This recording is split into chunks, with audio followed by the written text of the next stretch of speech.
Okay, hey you guys, welcome to another super important Conquerors League Week 3. No, Gladiators League. I'm so sorry for this thinking of killing me at this very moment. But right now, I'm accompanied by Pierre. How are you, friend? Hello, I'm doing good, thank you. Excited to be here. First opportunity for this, so looks like we've got a good game on our hands. So Yeah, very excited. dude. The Gladiator League is nothing to snuff at. It's really, really interesting. I did the Conqueror League before that, which shows why I'm so attached to it. It was such a really cool experience.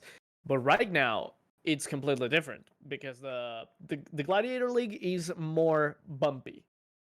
Okay, it's like you have moments where it's super one sided, and other times it comes one to like super equal.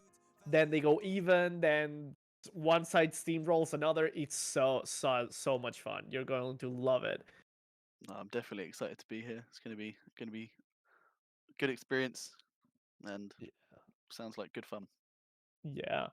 Okay, so the first thing that we need to cover around is the teams that are going to be playing today. So we're actually having the Timeless Dissonance versus ISM All Star Gold.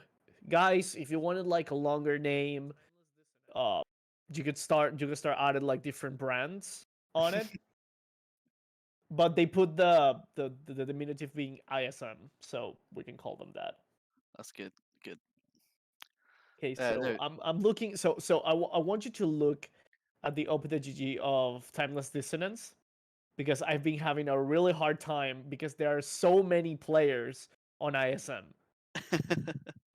They have the 5 starting roster and they have 4 additional players. that's gonna be have been very difficult for Dissonance to prepare. Then if they Yeah, unsure who they're going to be against, it's the elements of surprise, bro. They you don't know against who you're going, so you're able to adapt. just expands their champ pool. It just expands the opportunities and potential plans and ideas that they have. Yeah. Have you seen the have you seen the past Gladiator leagues that we had No, I the have past couple not. of weeks? The Okay, past couple of weeks, I've watched a few of the games, yeah, um, okay. but not before, not We anything we before. had Looking here, and Looking was with me last week, and it was really amazing because the contrast between he and me casting was the funniest thing ever because I was always like on the lookout, like, yeah, these guys are going to be able to win against and everything, and Looking was like railing on the guys. It was really fun. We last time we were Contingent Esports Red Yep. versus, I think it was Iceborne, yeah. And Iceborne played beautifully all those games. Absolutely. But in the end, I think it was Contingent, the one that won most of the games. It's really interesting because no, it was Iceborne the one that won both of the games. I'm so sorry. I'm so It's sorry. all good. It's all good. Really bad from me. I'm looking at this again. Here it is. So yeah, it's really fun watching these games because they really do in a fantastic way. Like Iceborne, yeah, won 2 games out of them. I remember Lukin and I were a little bit skeptical in some of the picks that they had before, but Yep. they definitely did really well. And now on week 3, we have ISM All Stars versus the Timeless Dissonance, which Timeless Dissonance is an ISM went 2-1 on the first week, Yep. and we're seeing that. Let me see here. Okay, ISM won one more time against Being Chillers, which were the first stream that we had for this Gladiator League. And finally, and in the case of, wait just a second because I'm looking for them on the second side. And Timeless Dissonance is fighting their the first match in a week right here. No, they lost against the PF Changs, which is going to be, I think, the 5th week is when we're going to stream a PF Chang's game. Sounds good. But right Uh, now, the timeless dissonance is definitely on the lower side because ISM has won all. Yeah, looking at their total kills so far, Dissonance do have the most, but IMS are follow suit behind them. Mm-hmm. Both with 140 kills ish each. The big difference comes though from their deaths as a team. ISM having the seventh most deaths at only 91, but Dissonance being up there third of 118. So there's a clear difference between their high kills, but also IMS being able to maybe being a bit more reserved, maybe being a bit more methodical with their plays and Mm-hmm. not necessarily going too far in, which can be seen in their lower deaths per game. Yeah, I really like your analysis for today. But what you know that I like the most is that our friend Looking right now is not casting, but he's in the production side, and he's pointing us that we're going to the draft. So let's get on it. Okie dokie. Here we go. We're seeing the Titan draft right about now. It's loading for me. Remember, Venezuelan internet is not something to sneeze out. We're having the Kindred ban, the Akali ban, Yumi, Very Samira, happy and to hear Yumi. Nyla. Let's see Very the last one, which is going to be Aatrox. I like the bans that they did. Kindred would be like the most, you know, kind of weird ban of all of them, but maybe it's a targeted ban against the jungler of ISM. Yep. In this case, Wolfmarked, which is legit a reference to the Kindred marks. that's, I So feel it like makes that's perfect definitely sense. yeah, that's definitely a targeted ban. The bans I am happy to see though is of course Yumi being taken out, and as well as Aatrox. Both personally I feel are very strong picks at the moment, very high priority, and potentially taking both of those champs can take over a game. Absolutely. And ISM is getting the first pick, which is going to be the Syndra. Taking high priority on that Syndra pick after the Mhm. changes with her ult, meaning that she now executes. I think she's definitely got a lot more burst potential than she used to have. Yeah, Um, she had the non-official execute of the game, and suddenly they said like, okay, let's make it the execute. yeah, let's just increase her pick rate. Absolutely. You know that's what they wanted. Of We're all course. clear on that. And we're seeing Zed. Zed is like a really a really shoddy pick in general. Like if you know how to use him, you know how to use him, but It's in a team setting, it's really hard to carry with him. definitely going to have to be a pick we're going to watch because I think it's either going to be a game deciding pick, potentially snowballing and carrying and translating leads that he might snowball from mid lane to the other lanes, or Absolutely. it's going to be an incredibly difficult pick, especially with the Syndra lockdown, for meaning that Zed might not be able to even get anything in these bigger team fights later in the game. Absolutely. I was going to ask you, and we're seeing the Maokai. Maokai, of course, an absolute resurgence in the meta ever since it was buffed for both the jungle and top lane. And we're seeing the Malphite, which is finally, well, it establishes the fact that Malphite is going to go top, and Yeah, Maokai is either going to go support or jungle. yeah, And since it's considered a really strong jungle at the moment, we both know we both know we both might know where this guy is going. yeah. We could definitely assume that the Maokai is more likely to be jungle with the Malphite being picked. And the Um, Trundle, a very good answer to I do both of like them. I do like the Trundle pick. I think, and with this Maokai and Malphite, it's gonna make Zed's.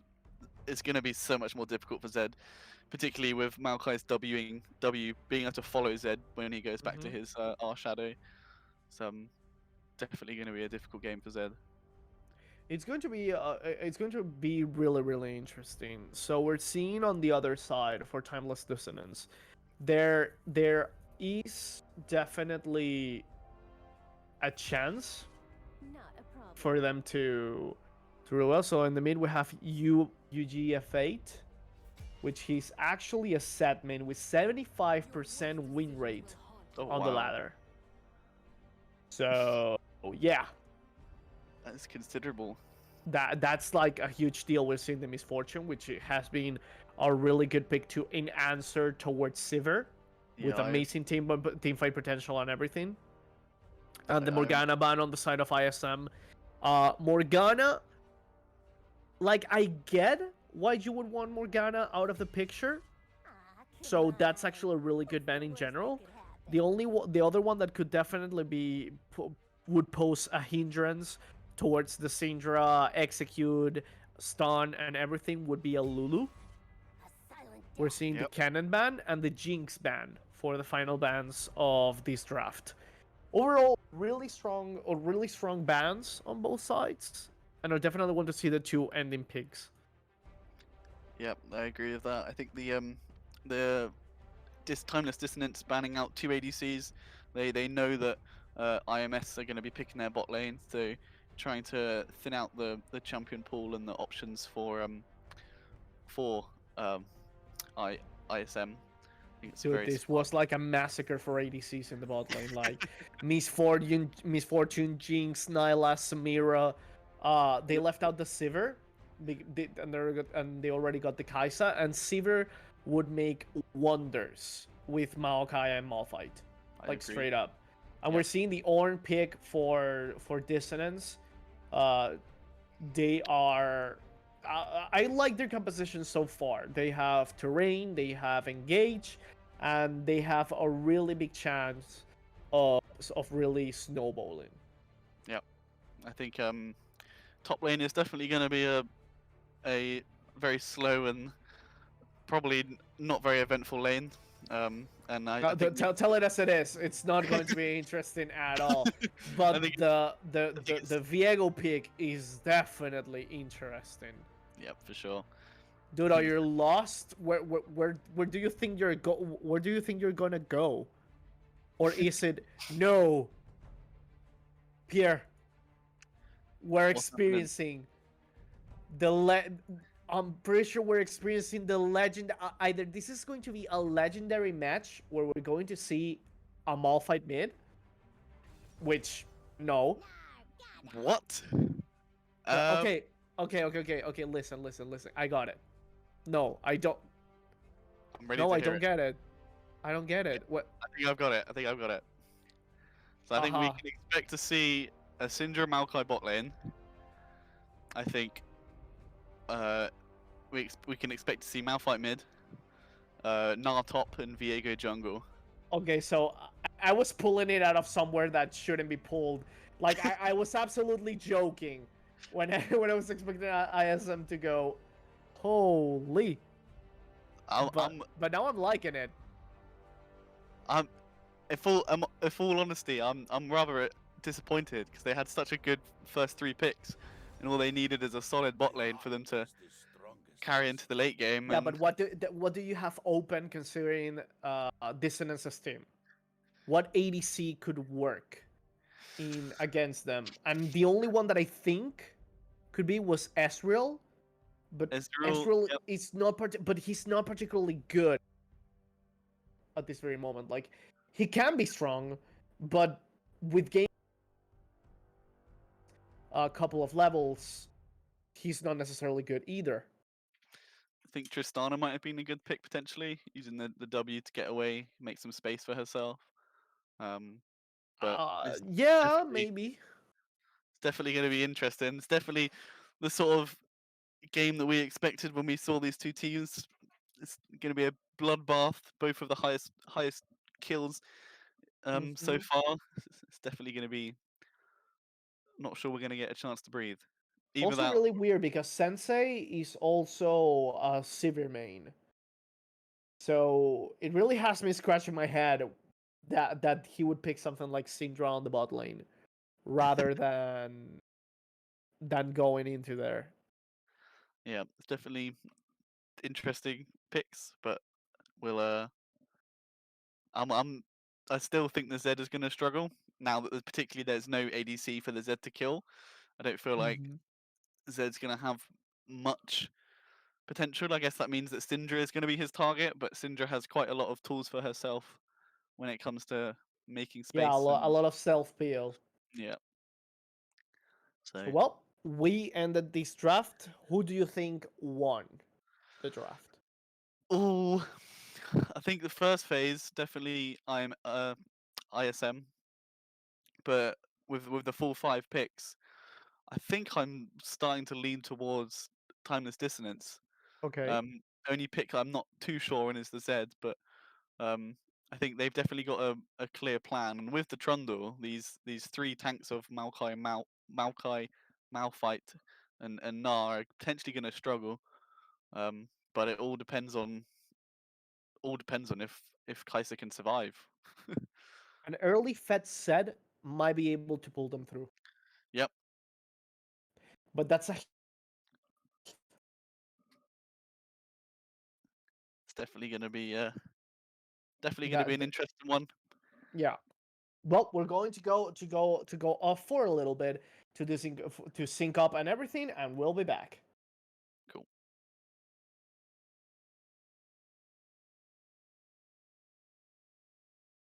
Only aimed at my attitude, but I'm so grown now and know now to know better. Mama told me I was always a go-getter, a goal-setter, and so tethered, my soul so weathered, but grown clever, so gold coins I don't measure.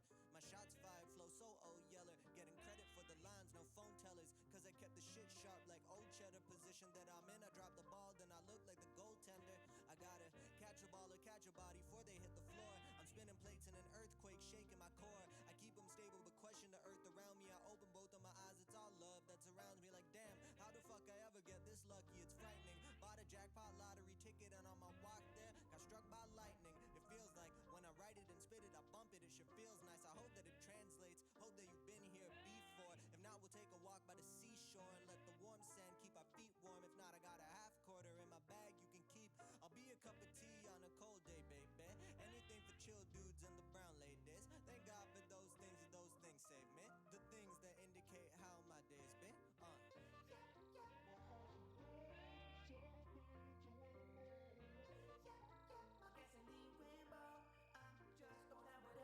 Demons deep in my pockets, I don't believe in deposits. Finding the key to the mind, but still in need of a dollar. I go from average pain to meaningful profit. The weight scale broke, y'all feed off my product. I just use my pen while we deep in this trauma. When you sequel, it's a sequel to previous problems. So I ran about my notebook, then I ran about computers. Got me running through these drafts like can't find the troopers. Fucked up for real, but still can't deny my movie. I'ma end up with the credit in a catalog of bloopers. Disadvantage, opportunists face death over defeat. I'm a stakeholder in this, can't let go of the beef like Rosa Parks, we wrecked over deceit. So just throw me in that cell, can't get a moment to breathe. Cause they framing all the people, got us picture with a dank stash. Reaching for the case like a money in the bank match. The bank faster to raise all of your winnings while our guardians are laying around laid off of the business. Escapism a bitch, but I need this shit just to cope. Vacation in abroad, how we days off in the distance. Today far from the ending, but earthquakes in accordance with agendas. In the west come my birthplace with a colder sun. In between two worlds, I was raised in the middle like first place at the podium. Fuck it, I'm either numb or the butt of the joke. Sus hit me heavy with his verses quotes. There's that gasoline rainbow, a colorful puddle of hope. Get it from the mud till I rest in the dirt like whoa.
Hello? Weird. Hello, well, we're live, Pierre. Fuck. It was supposed to be a skit. All professionals in here, guys. Don't worry. you mean? Welcome That's once it? again. That wasn't scripted. That wasn't Like, scripted. it wasn't scripted. It's all good. So, darn Okay, it. so right now we come to the realization of the Viego jungle, the Maokai support, the Syndra bot lane, and we're seeing the unit, the absolute P Unit. that is the Malphite It's going interesting. into the mid lane. Interesting. He's gone exhaust. Meaning that What else would you ISM, go? You could be a man and go of course you get barrier heal. No barrier heal, dude, cleanse and that's ghost. how you assert your dominance for anyone that ever Yeah. tries to harm you. So you got a ward going in from ISM onto Dissonance's blue buff. Cheeky little poke there with a sapling over into the bush. But Oh no. Oh no, it would have been fantastic. that would have been beautiful if we got the steal. But no, unfortunately not. It's really interesting the whole match in general and the position. So let's get back to this. They had a really strong first 3 picks on the draft, and we're talking about ISM, the ones that are on the blue side. Yep. And we had really interesting picks on the side of Timeless Dissonance. Dissonance first picking set. Yep. Which is I think it's a bit of a bold first pick to pick blind. Yeah. But I'm ready to see it. I'm ready to But see it happen. ISM was super interesting as well because they had Maokai, Syndra, and Malphite. First pick, all the third picks, like an absolute insanely consistent lane to start Yep. with, and then the second picks happened. Yeah, it was a definitely they were setting themselves up for a good front to back. They had lots of CC, lots of tanks, and very good control made in Syndra. And then was ready for a nice strong scaling bot lane, but we've got thrown off, proved us wrong, and got a very interesting draft. Yeah. The Gnar pick is actually pretty consistent and really good. Trundle good pillar in the Gnar. Gnar he already uses E, trying to stack the passive for the speed, but not quite going to be able to get there. a little bit extended over there, and using the E prematurely definitely means the death of Gnar. 18 minutes. Minutes. Well, it feels like that. 18 seconds. E level 1. It's not fun.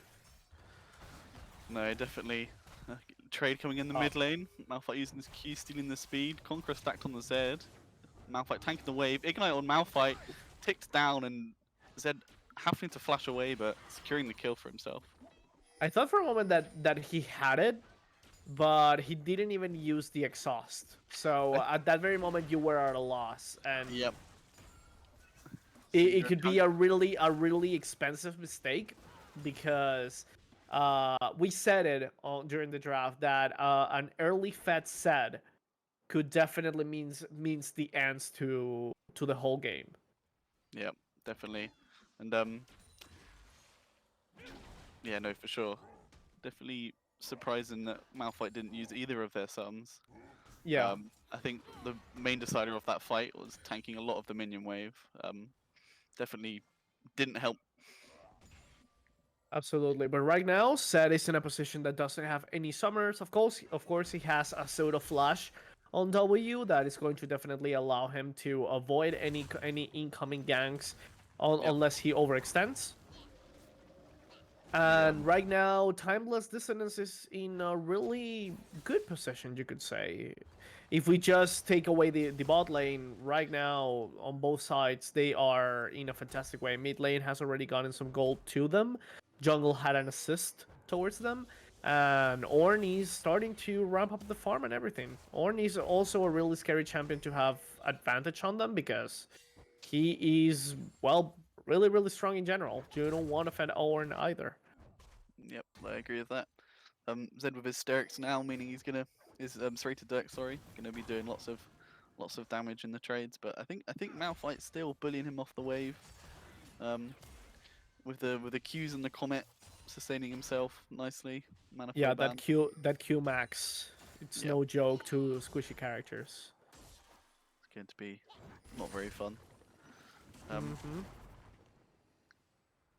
The fact that we're seeing the Malphite rushing a cloth armor into a star and placing the control ward definitely shows that he might be going into the tank side of everything. Which, okay, in a scenario when you are playing with 5 premates, sure, but it would have been awesome to see that full AP burst. It would have been awesome to see the full AP burst. I do agree. I think the Trundle pick might have persuaded him not to consider that. But also in these organized play, they're having the Malphite ult and actually surviving. He'll still one shot the Zed and the Kai'Sa, even building tank. It'll trade going Oof. on the top lane, procking the Brittle on Gnar, leaving him Ooh, at half health. chunky. He's a chunky boy. He's a chunky boy and chunks him down. And right now, Nar is not in a really good position. I think he has E up at this very moment, but there's a huge chance for him to be shanked once again Yeah, by Trundle, here which comes definitely Trundle. shows that it's going to be right now. Sweeping the vision. There's no minions for Gnar to hop to. Knock up from the Ornn. Ornhorn used, but I think it's flashing away out the Ornhorn, but the flash chomp from Trundle, that's enough to finish him off there. 1-0-1 for both top and jungle of Timeless Dissonance. I think it was a bit greedy of the Gnar of Gnar there. I think he should have spotted him out on the ward or at least seen. But just No, he taking... had the Oracle up. He had the red trinket up Oh, I at that see. very moment. Yeah. So it definitely was. It was pretty interesting.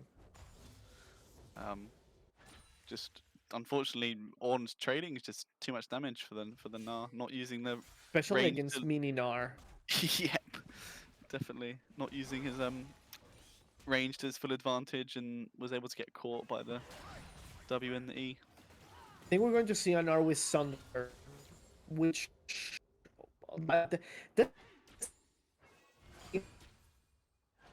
so able to and work. So Yeah, sometimes it feels like so inconsistent. It's really weird. yeah, it will be interesting to see. Gnar pushing in a little bit. Bot lane of ISM definitely getting the push in this. Definitely Syndra's wave clear is a lot more efficient than Kai'Sa's. Oh, a lovely block from Ornn there, using his bellowing breath to the unstoppable to ignore the knockback from the Mega Gnar ult. It's very impressive. Looks like ISM are picking up the first dragon of the game. As they... That's right. Alkai comes back to bot lane. Yeah, I'm so sorry. I had a small drop over there. Yeah, hopefully it didn't sound too awful to everyone, but Lukin is already telling me, no, dude, it was bad. It's okay, I didn't want to speak over you just in case you came back, but... No, I wasn't. If you tell me that I'm dying, just tell me, dude, you're freaking dying, man. Okay, Be I will careful. do. And that was about the Divine Sunder on the Trundle, is that correct?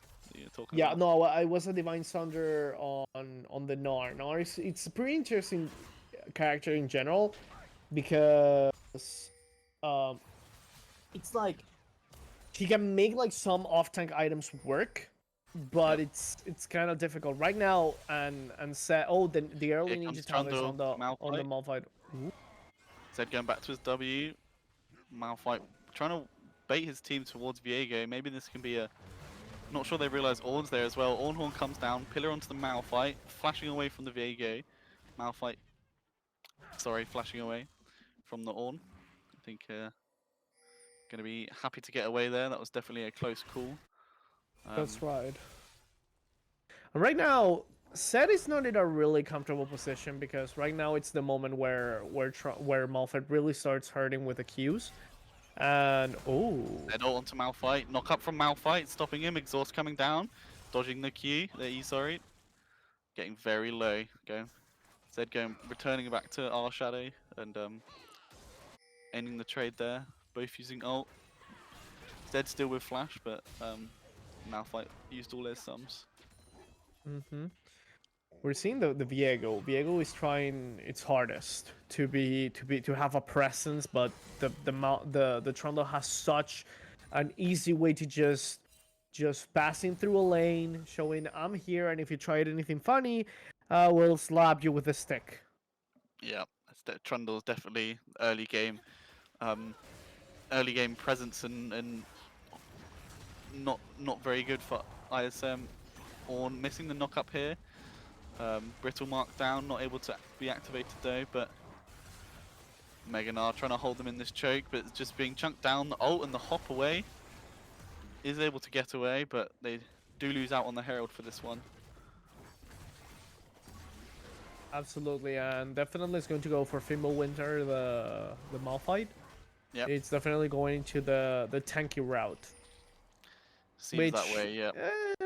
Which I'm not particularly a fan of. Sure, there is damage in an execute in the form of Syndra, a little bit of Gnar, and all of that, but it's not 100%. Like against the Trundle, you're not going to be in the most comfortable position because Trundle can definitely, of course, Trundle can made squishy one of your 3 tanks. Okay, like Correct. it can happen, but you still don't want to give him those stats for free. Correct. Just noticed Timeless Dissonance and with Kai'Sa going AD, their lack of a main AP damage source. They're obviously Ornn's brittle and Sundara doing magic damage, but they don't have the AP damage threat that ISM have in Syndra. So that'll be definitely interesting to see. Maybe Kai'Sa could have itemized more to a AP with W being main damage source, but it's definitely going to be interesting. Yeah. What I really like about everything that they're doing, and the guys who are at Timeless Dissonance are really thinking on how they're going to approach the situation, like how they're going to act, and they're focusing on farming. They're focusing on not giving any leads to the enemy team where they can. Like, sure, Gnar has been able to freeze top lane for a while now, and definitely the farm difference between Ornn and Gnar are definitely big.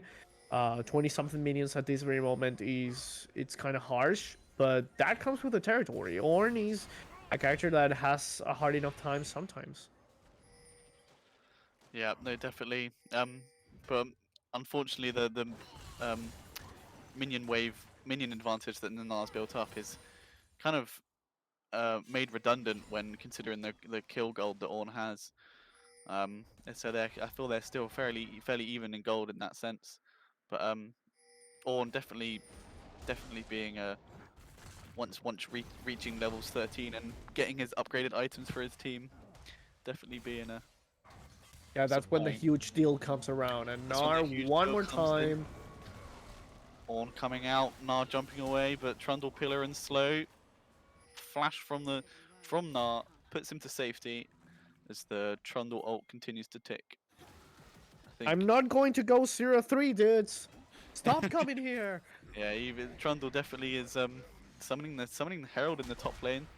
Maybe this is looking to dive him. I think Gnar should just back away here. ISM taking the dragon. Second of the game, definitely will help them out in the later game if they prioritize getting a soul. But first turret going top lane to Timeless Dissonance. We're seeing the Viego was almost able to go out of to come out of that alive, but that first assistance and a really good first gang in the mid lane definitely pulls him up. But first gang at 15 minutes, not looking so hard, my dude. Yeah, no, I think you're right with that one. The Trundle has been able to give a lot of pressure towards the rest of the enemy team. So the guys over at Timeless Dissonance definitely have a really strong jungle presence, and that's why they've been able to act the way they've been acting. They have been But the indeed. presence of Viego during that match and the building of the Blade of the Ruin King can definitely show an opportunity for him to try to melt down tanks with the help of Syndra and everything. Yeah, for sure. Getting his first reset will definitely help him out with this. Teleport coming from Ornn to the bot lane. I think it's a little lane swap. Putting the Syndra in top and Ornn down in bot lane. You may be able to hold it. It's not going to be 100%. Oh, W coming in from Maokai, but Ornn waiting for it to arrive with, waiting for Maokai to arrive so he can E away safely without Maokai following him. Maybe he might have wanted that to bring him under turret. and now the high push of bot lane in the top lane. It's Dissonance is definitely trying to get as much money as they can as early as possible. With Indeed. 4 players on the top side of the jungle, there is a really interesting moment on how everything's going to play out in the next couple of minutes.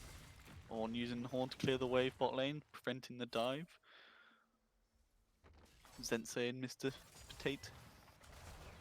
And they're starting to play really safe. You see, like it's 70 minutes in, they're going 1-3. The lanes that made mistakes are not wanting to continue making those mistakes. Yep. It's really interesting when you come into the psyche of the players. Yep. No, for Dissonance sure. has been 1-1, but ISM has been 2-0. So it's really interesting on how everything's going to play out for them. Yep. No, Ornn definitely playing a lot more defensively, having to play very defensively into this 2v1 lane. Doing what you can to defend that turret and allow his team to do a lot on the rest of the map, other side of the map. Now they're definitely going to give out bottom turret in favor of getting a second herald, which is actually a really nice play and shows their communication at this very moment. It's understandable what they're trying to do, and I really like it. Now we're going to see whether or not Kais is going to go into the AP realms with something like the Nashor's Tooth for its usage, or if it's going Yep. to be whoa, They're all set basically hurts, dude. Yep. Zed doing lots of damage onto the Syndra. Syndra popping the stopwatch. Maokai coming across. There's a big team fight going on. Kai'Sa ulting into the back line, flashing out of turret. Now knocking onto free. Turret is super low, able to defend it from now. Not sure the fight will continue, but it's a 1-0 and almost taking the turret for Timeless Dissonance. And that almost is like just one caster minion shot, and that's Yep, pretty much it for that. I'm sure it will be taken in the next wave, but that was a very good fight. Instead showing the damage and his early item advantage on the Syndra, forcing the stopwatch, and Syndra has to buy Zhonya's next, as we can see. But that will then slow down her damage throughout the course of the game. Yeah, but it's the right thing to do, you know. It is definitely the right thing to do, and it's good for Dissonance, knowing that Syndra won't be as strong as she could be if she didn't have to buy the Zhonyas. And the set actually had a really nice play on their tower, the ulting the Syndra and all. It was actually a really nice play that definitely enabled the team to finish the fight. But right now we're seeing their movement. They're trying to get a little bit of vision control. Yep, ISM. And now they're trying to approach to the Drake. This is good. This will be their third Drake, which put them a Dragon Soul. One Horn coming from behind. They've got brilliant positioning. Dissonance, all onto them all. Vega getting knocked up by the Braum ult. The Dissonance forced to split. Zed coming back in, stacking the Braum ult on the Maokai. Now it's just left with the Gnar slowly ticking him down. And this Kai'Sa damage with the Kraken Slayer is definitely I think as much as they don't have as much AP damage, but I think the true damage from the Kraken is definitely showing its course and helping them shred through the tanks of ISM. And just like that, the guys over at Timeless Dissonance were able to not only further to have a really successful team fight, but at the same time they were able to further their advantage to this very moment, putting on themselves 2.4k extra gold. Indeed, indeed. I think that was their positioning there was very good. Ornn being behind them by the blue buff, while the rest of the team was more towards mid-side river. The only person that didn't die in that fight was Malphite, which was the last survivor. There was a moment where Gnar had a really good ultimate, which almost took the lives of, I think it was both Kaisa and Zed. But when the Kaisa was left unharmed, that definitely marked the end of that match. Right now with the Phantom Dancer, sure it's going to be more difficult. Yeah, definitely. With going for the attack speed for the Kraken, I think is definitely good. Ornn maybe being caught out here, knocked into the wall from the Gnar, flashing away. Ornhorn used, dodging the Q, getting rooted by the W. Viego forced to use his ult, but able to get the reset. Trundle now coming in, not quite able to catch as Viego ults back out with the reset. Right And I think now, that's I'm going back to my house. We're going back to my kingdom. Indeed, I think Stormwing's pretty happy with that one. Showing Dissonance a bit of giving Dissonance a bit of their own medicine with the top lane gank.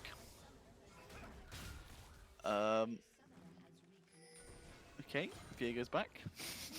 Absolutely. Yeah, but at this very moment, they're going to be looking for really interesting fights. I like how they're handling everything in this very moment. Yep. Zed is in it's in kind of like a really comfortable position. 30 minutes on top of the Malphite. Full Eclipse, going for the Lord Dominic's regards, most likely than anything. Yep. He is in our very good position. I don't think he's going to. I think he's going to go for Cyrilda's Grudge, actually. I think that's definitely a possibility, but of course he needs the armor pen, and I think the Last Whisper is going to help him out, whether he goes for LDR or Cyrilda's Grudge. It's definitely going to help him Did you out. ever played? Did you ever play? When did you start playing League? I started in season 4. You started in season 4, so you do remember the OG Last Whisper. The one that was like a white bow with blue background. Yes. Dude, that was the the armor slayer, like alongside the first iteration of the Black Claver. Those were the days, man. Back before all these. Back when it was the old map, crusty old map. Oh, that was hideous. Old Like Summer's Rift. you know something, I really like I really like watching Donkey's really old League videos because you see like the old Poppy. Yep. And looking at the old Poppy is like it's like a spectacle because it's everything that was wrong with the League on a single character. Yep. Really weird AP scalings. Really weird. What was hitboxes, like the E hitbox on the old Poppy was like atrocious. Like landing an E against the wall with Poppy at that time was like absolutely insane. You So remember the ultimate, the old Poppy ultimate? yeah, I suppose she used to choose someone and she could only take damage from that person. You just ulted not even towers, if I remember correctly. I think you were able to put the 05 Soraka as your target, the only one that could damage you, and you just railed on somebody else. Yep. Oh, How for long sure we've it was. come, right? And we're still getting really weird champions like Asante, the newest champion league at the time that we're streaming this. Okay, let's Maokai see. moving in and not coming out of Mega Nod. This is unfortunate timing for this. Knocked up with the Braum ult. Zed going onto the back line, gets one. Ornhorn coming through, can't get the recast. Malphite trying to walk away, but unable to do so. Braum stepping forward with the W. Trundle trying to get a all flash away from the Maokai. And that is 2 down for ISM.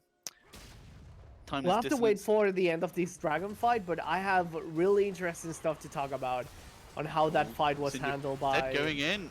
Kai'Sa coming out with the ult. Maokai taken down. Ignite onto Gnar. Flash over from Kai'Sa. That's another one. Stopwatch used, but I'm not sure it's going to save much time.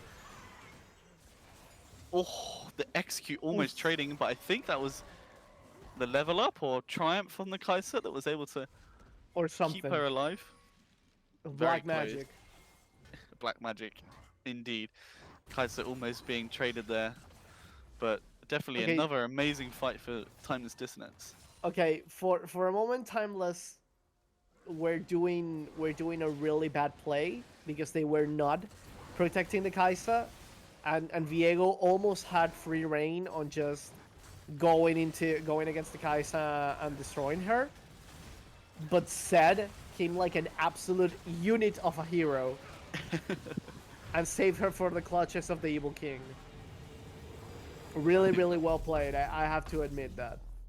Yeah, especially now with the upgraded mythic from Ornn, prioritizing Zed's Eclipse. We were right. Maybe. He's definitely rushing the Cerildo, and he's also going to go for the Black Labor, which I think is going to be a really nice get. At the same time, we're seeing the Trundle going 117, which is really, really, really good. And now we are just waiting. And Ornn also upgraded Kai'Sa's Mythic, which is just music to ADC's ears when the Kraken Slayer becomes. I don't remember the name of the upgraded Ornn, but I know it's something like Annihilator. I'm pretty sure. Yeah. It's Wyrm Fallen Sacrifice. How the hell do you think I'm going to remember that? Dude, I've been seeing. I think his name is Travis Gafford. Travis Gafford is a really well-known journalist in the esports and technology place, and but he was always a League of Legends buff, and he has been going through worlds, Yeah.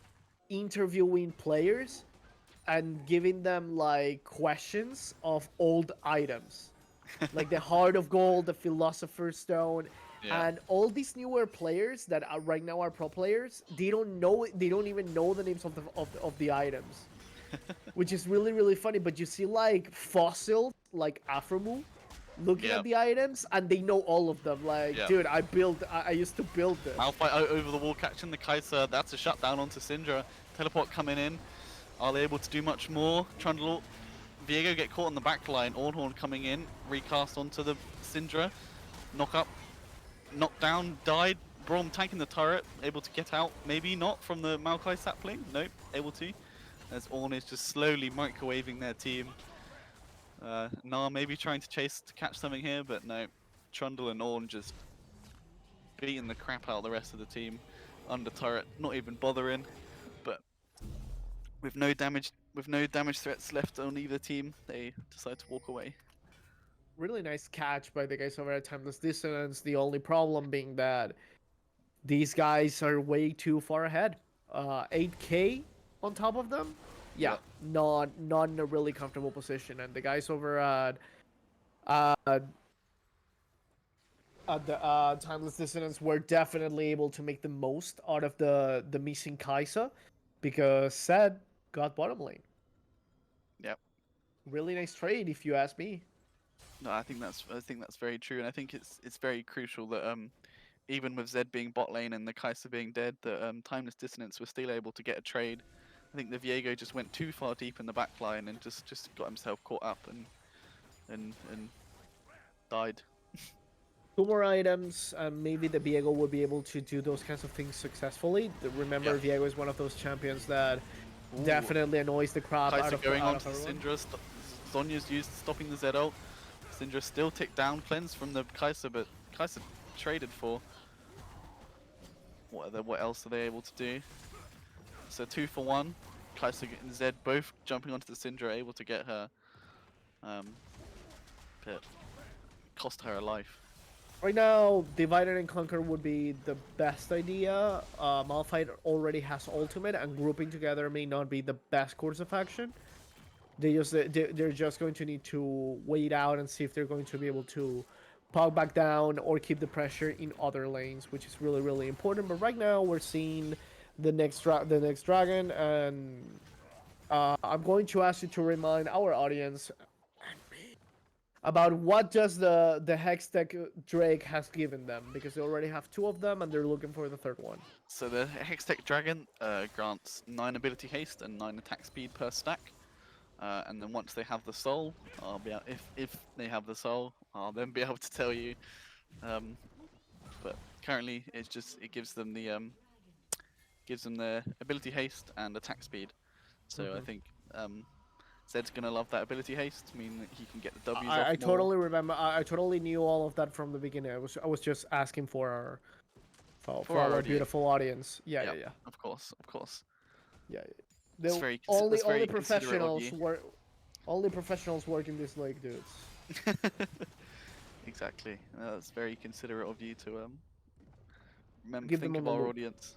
Yeah. Yeah, but in all seriousness, there is a really strong chance for them to pop back.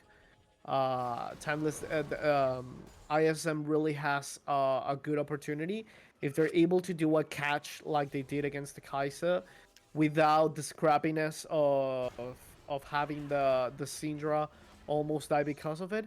There is a Yep. chance to bounce back, but Yep. it's kind of hard considering that they also have really good engages and disengages, because the Ornhorn and Brom ults as disengage is definitely strong.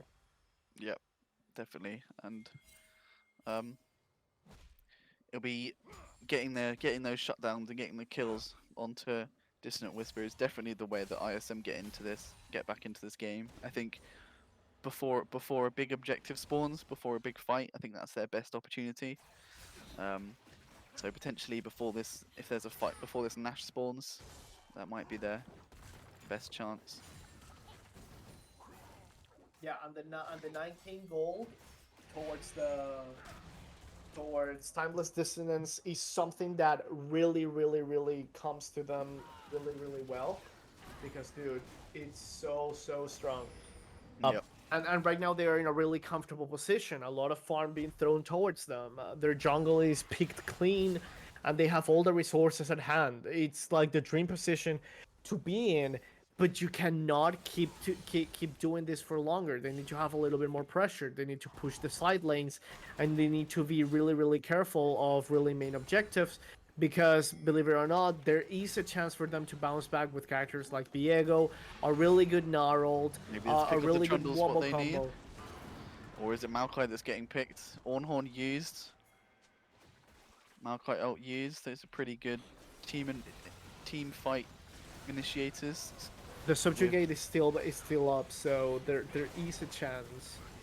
Dissonant Whisper starting up the Baron. They're absolutely shredding it. Down to 5k. Big knock up onto 2.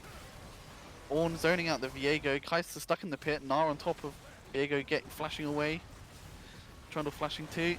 Kaiser still fighting with the Gnar in the pit. Able to finally take him out. Ooh. Dissonant It Whispers. was only the Gnar on it. Yeah. And now we're going to see they're trying to hunt them down, but 4 of the 5 members that were right there that were able to survive during the match are trying to push the mid lane, which I think is going to be really good. And right now, also getting the Divine Sunder upgrade for Trundle makes it so good. Yep, Ornhorn coming up with the Syndra, just zoning her out, stopping her from clearing the wave. I think that's what ISM need to try and do, is clear the wave if they want to survive this, but the Ornn is just zoning out the Malphite and Syndra, focusing the turrets down from Dissonant Whisper. There's not They really don't much care they can do. about no Malphite. The They respawn's want to coming end in. this now, and it's over. Very nice first game. I think the interesting picks from ISM might not have fared them very well, but I think it was It Dissonant was Whisper really played that. experimental. You feel me? Like it's not that their picks were bad, but they were in a setting like your only real win condition is getting the Viego really really fed and the Syndra getting ahead in the bot lane, and Yeah. none of those conditions were met. Yeah.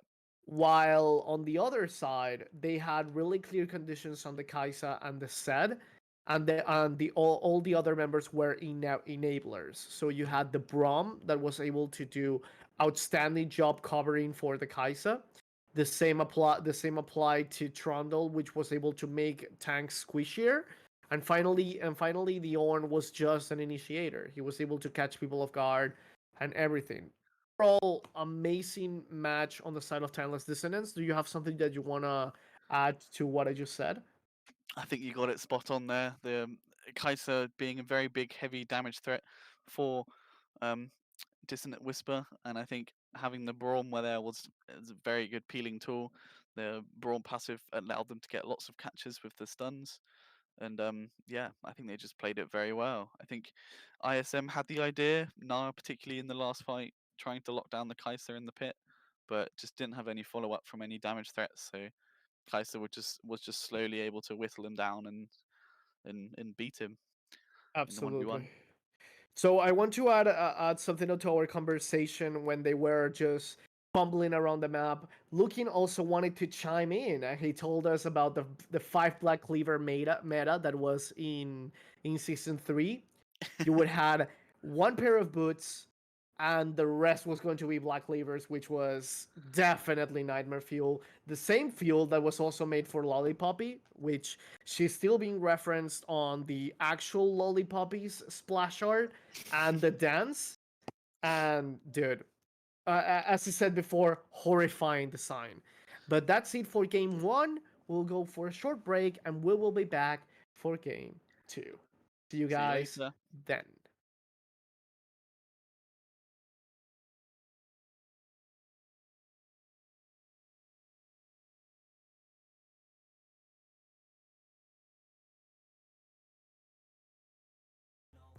You and me sound just good as us.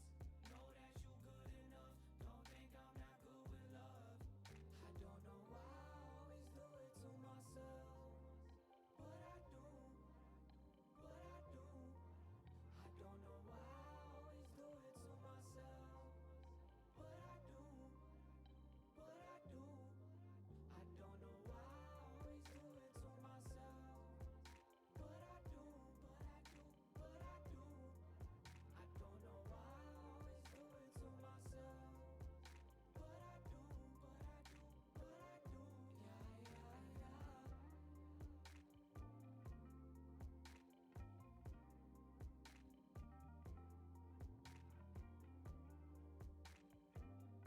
do. Yeah, yeah,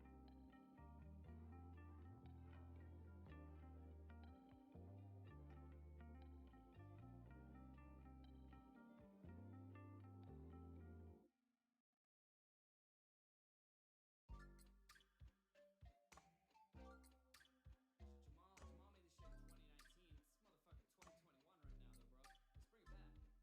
Trying to remain humble with the nobility. Y'all been wearing out your money, but ain't nobility. So they cave into the clothing, chasing choruses for good, till they turn to coat hangers with attachment to the hooks. The masses get a book just like these Bible verses. The kind of verbiage to get the thermometer burst. The rival's hurting. I'm juvenile, but still cutting you. That's a minor surgeon. My mind been working. A lot is the product I'm deserving. Don't look at pot as the motive, homie. Devise a purpose. That shit is jarring. Just give me my flowers. I have earned it. They stonewalling my confidence past iconic mountains. I lost my marbles, but if they swing, they get rocked. Just an architect with creative grind. Protect my roots, but y'all been building with the plants like a hanging gardens of ancient times. The green steady, no academia, weighing in my measure of self-worth. No, that math that made up some hateful minds. I've been puffing loud and rapping strong, cut the vows and happy songs. Married to the game, I think she numbing out my bandwidth. I won't dumb it down and hand it off. Rappers want a lesson. If I mess up a tape, you please don't run your mouth and babble on. I'm known to punch it high. My flow been dusty. I'm trying to reach my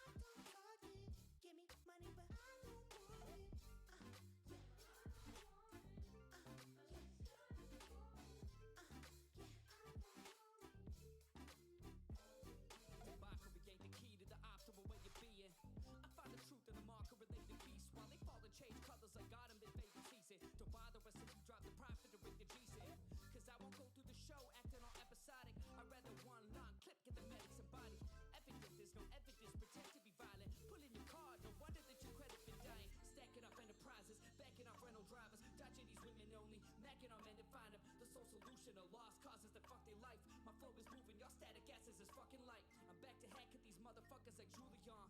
If duty calls in the movie office, the movie stars won't prove to y'all need that food for thought for the crew to ball. Until the day that we live in dumb off a stupid bars. The profit is getting marvelous, hardly just hit the bottom, but they rather sit back, fake it confident, and they pride is stuck. So if they say they sick, I'ma offer to get thermometers. You're flowing out of sync, steady watching the dishes piling up. I emerge victorious, word to warriors, never dormant. I'm firm in my spirit, they in the middle like purgatorious. The perfect orbit, these words absorb it, so soak it up. Your talk shit, I'ma get your addy, so focus up. I'm known to punch in time. My flow been dusty now. Trying to reach my target. Give me money, but I don't want it. Yeah.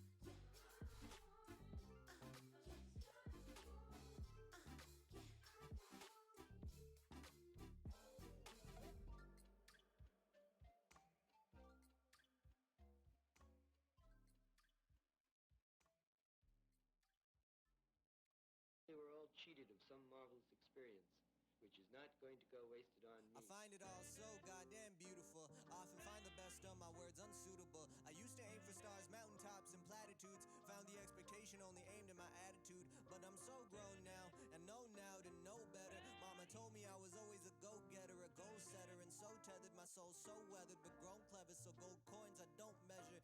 My shots fired flow so old yeller. Getting credit for the lines, no phone tellers. Cause I kept the shit sharp like old cheddar. Position that I'm in, I drop the ball, then I look like the goaltender.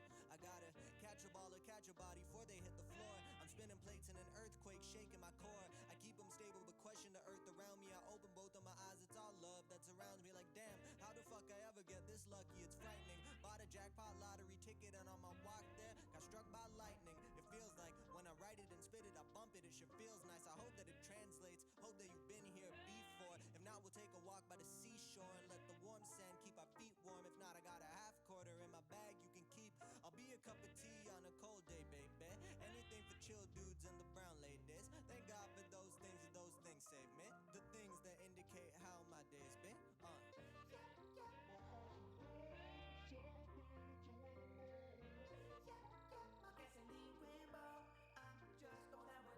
Demons deep in my pockets, I don't believe in deposits. Finding the key to the mind, but still in need of a dollar. I go from average pain to meaningful profit. The weight scale broke, y'all feed off my product. I just use my pen while we deep in this trauma. When you sequel, it's a sequel to previous problems. So I ran about my notebook, then I ran about computers. Got me running through these drafts like can't find the troopers. Fucked up for real, but still can't deny my movie. I'ma end up with the credit in a catalog of bloopers. Disadvantage, opportunists face death over defeat. I'm a stakeholder in this, can't let go of the beef like Rosa Parks, we wrecked over deceit. So just throw me in that cell, can't get a moment to breathe. Cause they framing all the people, got us picture with a dank stash. Reaching for the case like a money in the bank match. The bank faster to raise all of your winnings while our guardians are laying around laid off of the business. Escapism a bitch, but I need this shit just to cope. Vacationing abroad, how we days off in the distance.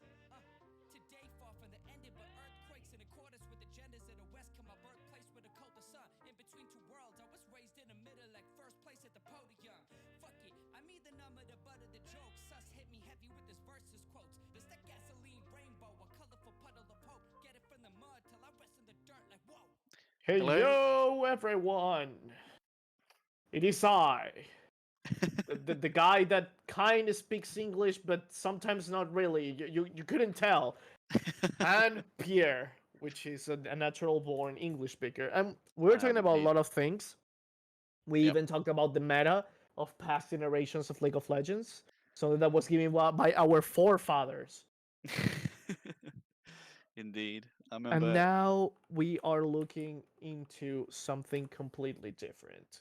So let's talk once again about the performance of both sides and see in what places they could be better and on what places they were already better, because there was definitely a winner in that match. There certainly was. I think that Team Dissonance having a ADC champ, or at least the way that they played, definitely was very the impact that the Kaiser had in that game was Yeah. monumental, and I think that was facilitated by Zed. I'm not sure that would have happened without Zed being able to make space and do a bunch of chunking damage onto the Syndra. I think it was just skill Absolutely. difference. Yeah, it's a whole different thing. when we're talking about the full gameplay, like everything that goes into the full, like let me just rephrase that. Say English is hard. That's the meme over here when every time I get stuck on something. Okay, so let's get back. The Kaiser was definitely a really huge defining factor for Timeless Dissonance. Yep. And Dissonance definitely had, but they had really clear win conditions. They needed the set to get ahead in some way, shape, or form, Correct. and they needed the Kaiser to get ahead because the rest of the team were enablers. What does it mean? Trundle is essentially not necessarily damage. What Trundle does is to put the pillar, interrupts, and at the same time, with the subjugate, he makes tanks squishier. Yep. So yeah, it's that kind of thing works in a huge way. But on the other side, they had a Viego and the Syndra. But the Syndra was not in a position where really fast ratings were feasible. Like they were not in a position where Kaisa was out in the open, and even though she needed to land everything, she was still going to be fighting against a Maokai, an Yep. Ornn, and that kind of thing is not really easy when you don't have an ADC that would output the DPS needed for them to go into them. The same applies to how Malphite was not in a carry position and he didn't get the early advantage against Zed, meaning that once again they were in a disadvantage, and the lack of presence of the Viego for starters was not in a really good position. Yep. I'm gonna have to cut you off though because we are heading into draft now. Exactly. First ban on for first ban being Kindred, taken away by Dissonance. And they get it, and ISM fighting back by getting the Jumi out.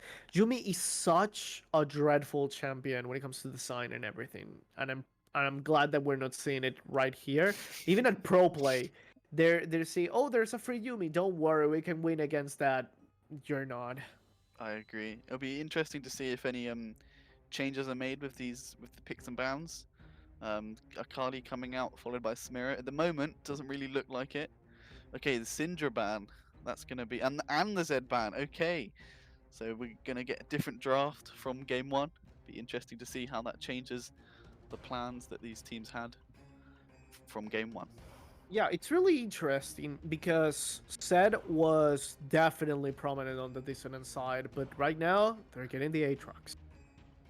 Yep, Aatrox was a previous ban, but I think with Zed coming out, that means that Aatrox has been left open with a first pick priority from Team Dissonance.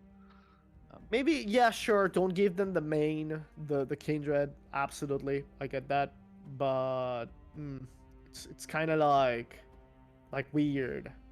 Now we're seeing the Ashe. Ashes are really cool. A really good, consistent ADC slash support. Yep. Because we've seen her as a support just being annoying. Slow bot and the ultimate bot, and that's pretty much it. Yep, for sure. I think the Ashe coming out as a potential flex. It's a good first pick for ISM. I like Ashe because now we're seeing the Morgana, so we're going to stun sisters on the bot lane, which, sure, it works really well. Especially against an Aatrox that you don't want an Aatrox to move around. If you're able to pin him down, you might be able to get an up on him, which works really well. Yep. We're seeing the Twitch. I'm glad to see a bot lane coming out from ISM rather than what was played Necessary. last game. Yeah. Absolutely necessary. Yeah. I think they found out last game that there's trouble with putting Syndra in the ADC role as she just doesn't get enough gold and XP for her to really have the carry potential of a threat like He's worked in the past. Absolutely. There's no doubt about that. But yeah, times change, and I don't think and she gets so much value on a solo lane that just pinning her with a support, not necessarily the best bet. Lulu locked in here now for Twitch Lulu bot lane for Dissonance. Nightmare Fuel. Nightmare fuel indeed. Because Lulu is going to be a thorn on their side during most of the game, because she's going to be really strong. We're seeing the set on the ISM side. Last time they went for a Gnar, now they're going full aggressive. So it doesn't matter if they pick an Ornn or anything else, they might be able to get something in the top lane. Yeah, interesting to see if that set is a potential flex to mid. I don't really know the capabilities of ISM's mid laner, or whether they're not they want to or see any value in that. But I think the ban's coming through now. Trundle, a very good ban. Victor also a really consistent mid laner that can be definitely really destructive to their composition at this very moment. That extra speed from the Q, the E poke, and even the ultimate can flat out decimate some of the members of the ISM team of the Timeless Dissonance team. So really good for them to take them out. I think so too. Another We're seeing jungler the ban. Udyr ban. So okay, we already saw the Trundle ban, which is a given, and we're seeing the Diana ban, which leaves us open to which is going to be either the top or mid lane, and which is going to be the jungler. We see the Sejuani, which is also a really big flex pick. Yeah, I think we're likely to see Sejuani jungle and then set top, with leaving mid lane as their last pick, giving them the counter. As idea Team Dissonance are now forced to Yeah, lock in their last two picks. absolutely. So right now we're seeing the blue pick, which is going to be the Sag. Sag is a really consistency piece on the side of Timeless Dissonance. It's a really strong pick in general, and adding a little layer of consistency and presence that we already saw in the first game, maybe it's going to be really good for them. I think that's a very strong pick. I think the CC Final that pick, final pick, final pick. Let's see it. What's it gonna be? 2 seconds. Let's see 1 3, second. 2, Locking 1. in the Annie. Last second Annie. What? What So with the H? is the Annie okay, pick, you're wait. stunned so much that it's Have making a- your internet explode. You're Oh, happy to I see the don't Annie. like it. I don't like it. You don't like the Annie pick? No, I know LS, the famous coach of Hero of League of Legends and everything analyst, would definitely be against me, but I don't know. I don't think it's such a good pick. In the composition, not really good. It's single targeted, uh, with mostly the poke, and if you're not against like a melee mid laner, you're not in an absolute really good position for poking or anything. Sejuani on the uh-huh. I think Tell me. Annie's definitely gonna be struggling in lane against the Ari, but I think she has the potential. There are better control mages that Dissonance could have chosen, but if Annie's Oriana is the one that comes to my mind.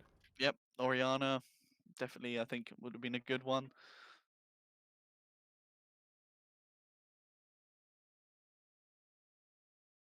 That they already have in the form of Sack. But it'd be interesting to see if Annie has the impact that we could expect. They have an interesting synergy with the rest of the team. Annie being able to give I think it's called the Molten Shield, the shield towards the rest of the team.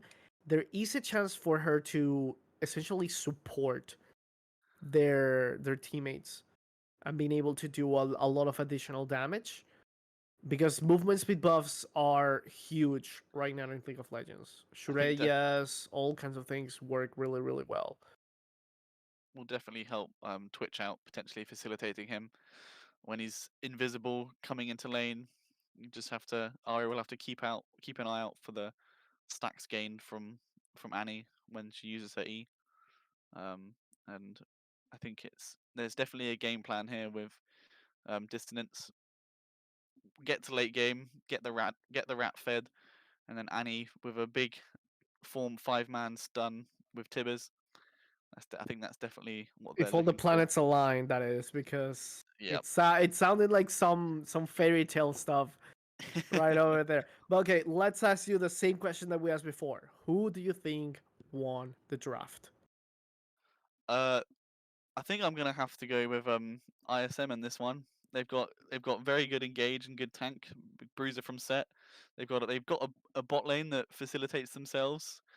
They're gonna be Ash and Morgana gonna be trying to look for some early damage, early presence, try and slow this rat down for his scaling. But I do favour the Ari in the mid lane matchup. And yeah, I think it will be a very interesting game. Again, There's a big win condition on the timeless dissonance side, which is going to be the Twitch and the Aatrox, and Yep. the rest of them are enablers. Yep. But if Aatrox is unable to get ahead from the set, and if Twitch is not able to get those really precious early kills on any of both Ashe and Morgana, they're not going to be able to pop off. While on the other side, the win conditions on ISM are a little bit more achievable because Seth is a really good duelist against many champions in the top lane, including Aatrox. He could Yep. definitely have some outplays or interesting plays on it, and Ari has a much easier time in lane than Ani, meaning that Ari, with really good roams and a lot of other things that she could be doing during the fights, could mean definitely the win for her. But we will never know until we get in. So we're going to go off for a little bit, and then we'll be back with the game live. See you guys then. see you soon.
hello Here. and welcome back.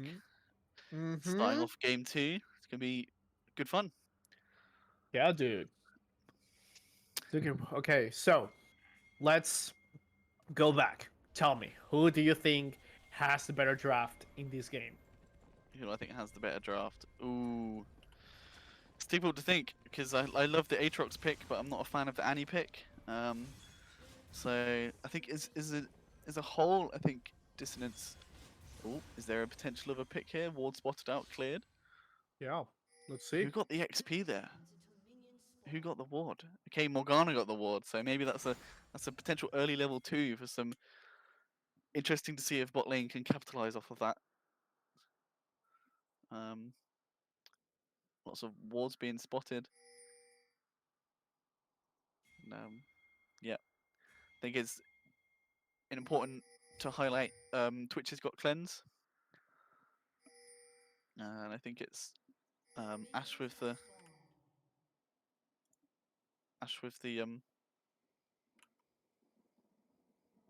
Well, no, is that they got for mana. The early one was really good. So on the other side, what we're seeing in this very moment is that okay. So the star sack on the blue side Mhm. definitely means that he might be able to go into the bot lane for the start or go 3 camps top and get that early lead towards the Aatrox, which we already established. It's going to be a win condition. And if anyone is wondering why we're crapping on the Annie pick, let's just say that Annie is a not really strong champion. Okay, like she can be good. Don't get me wrong. And in a solo queue environment, it definitely works. When it comes to teams, distance, and a lot of other things related to the character, yeah, she's not really excellent in all of them. If you want like a global stun, there are other control mages, like you said before, that Yeah. they are not necessarily.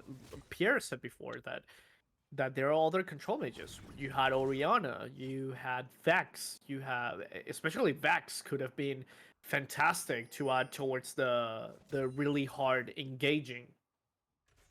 So Yeah, it's kind of particularly weird with the Annie pick.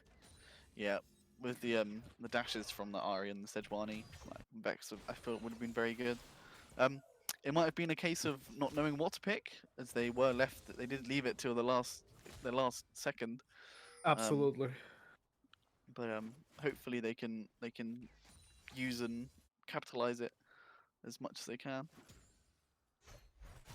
Yeah, Early trades it's going on the top lane, and but this is going to be the like the history. History is going to be the same thing. They're going to be trades in the top lane because both champions up top they like fights like that.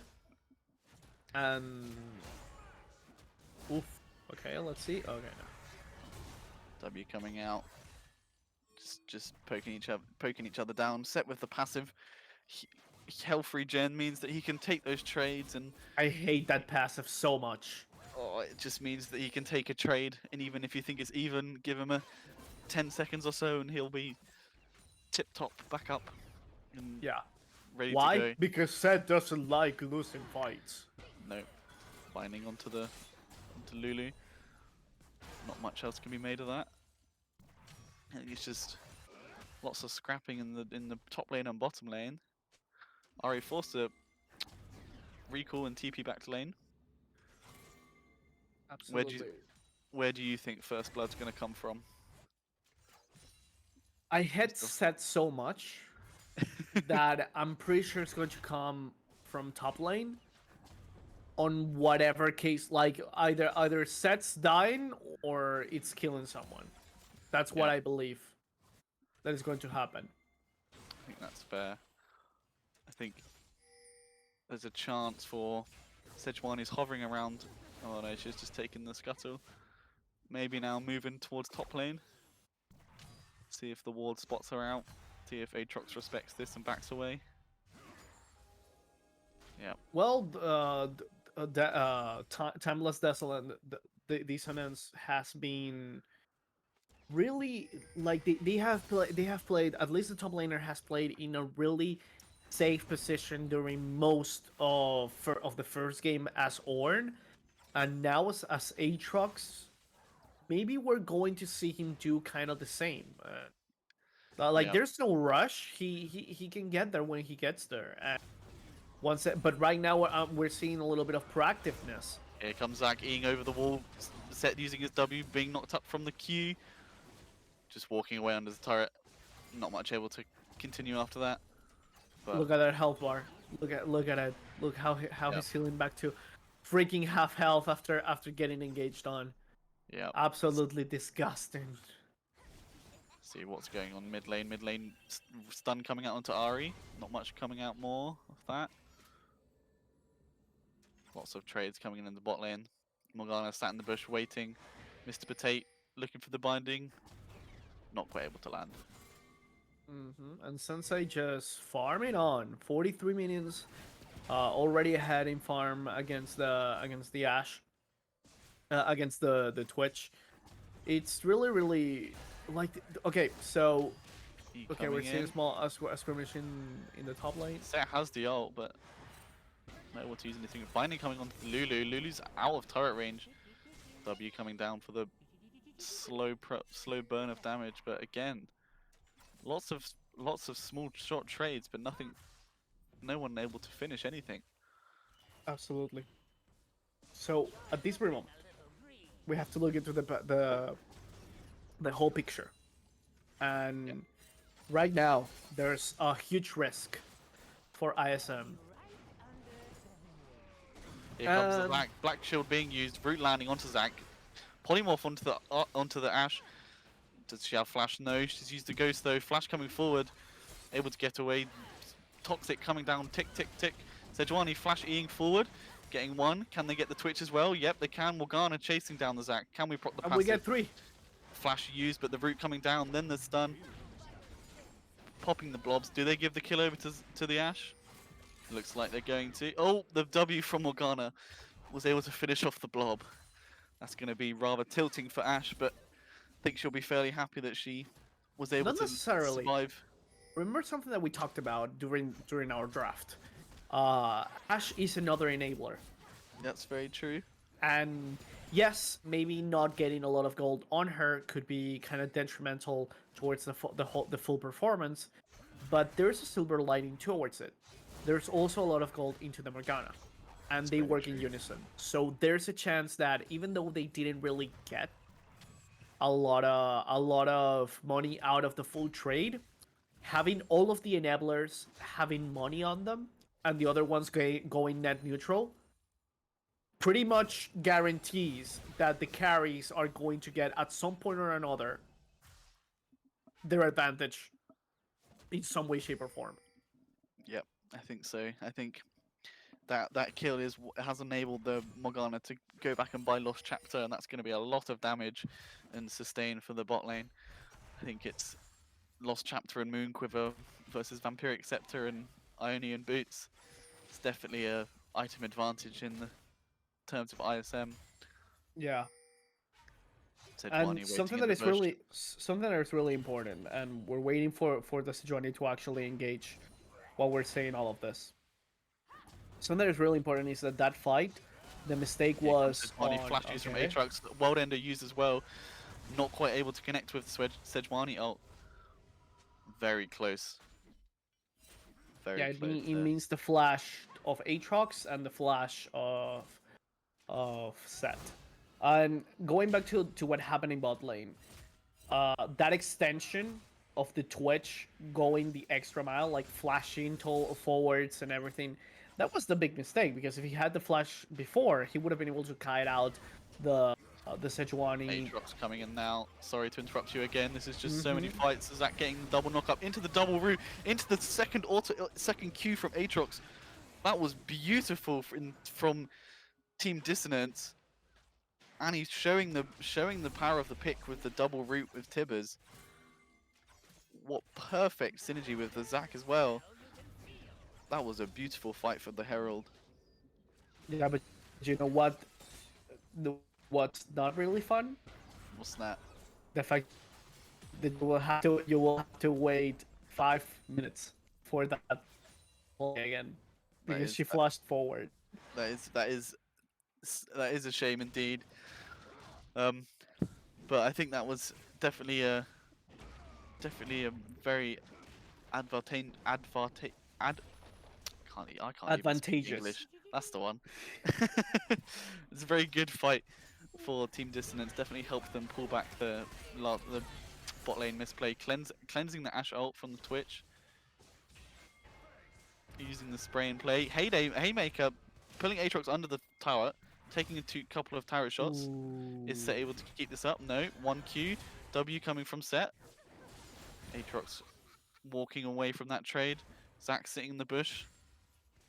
Set not quite being able to see in the Okay, vision. there's something really important that has just Sejuani, pointed out. Glacial Okay? Prism onto the Twitch. Twitch Lulu ult. Twitch can't do anything, can't move. Haymaker onto Aatrox. Can he trade it out? Can he trade it out? Not quite. Honestly, Fights all over the map. fights Fights all over the map. I can't. It's only my second game, guys. Give me a chance. And Yeah, but what was more? I there's so much getting fighting. those extra instances. I was gonna say there's so much fighting. It's breaking your internet. I think you're Yeah, okay now, though. absolutely. No, we're not. No, we're not. Oh dear. This is some. I think it's very important to see that the cross-map plays from both teams here. When one play being made on on one side, the Sejuani was able to notice that and was able to then mirror that play on the opposite side of the map.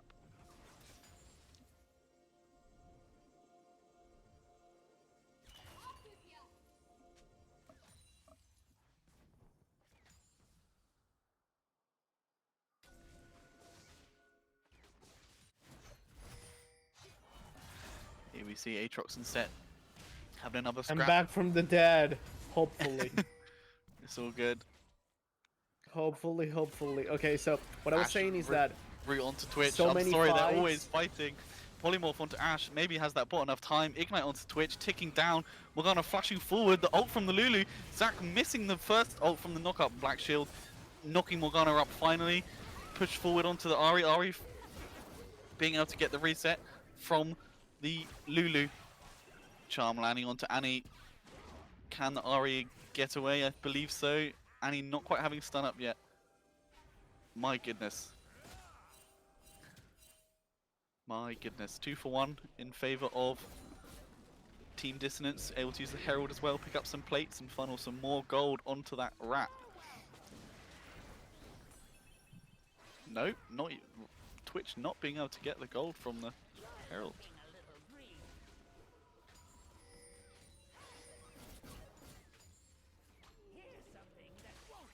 That's right, dude. Like I've seen the full matches, even though my internet's trying to it's having a seizure at this very moment.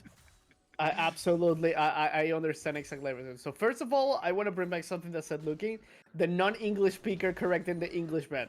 The thing is, non-English speaking people remember how to say every single words so they can curse when they're not able to say it properly.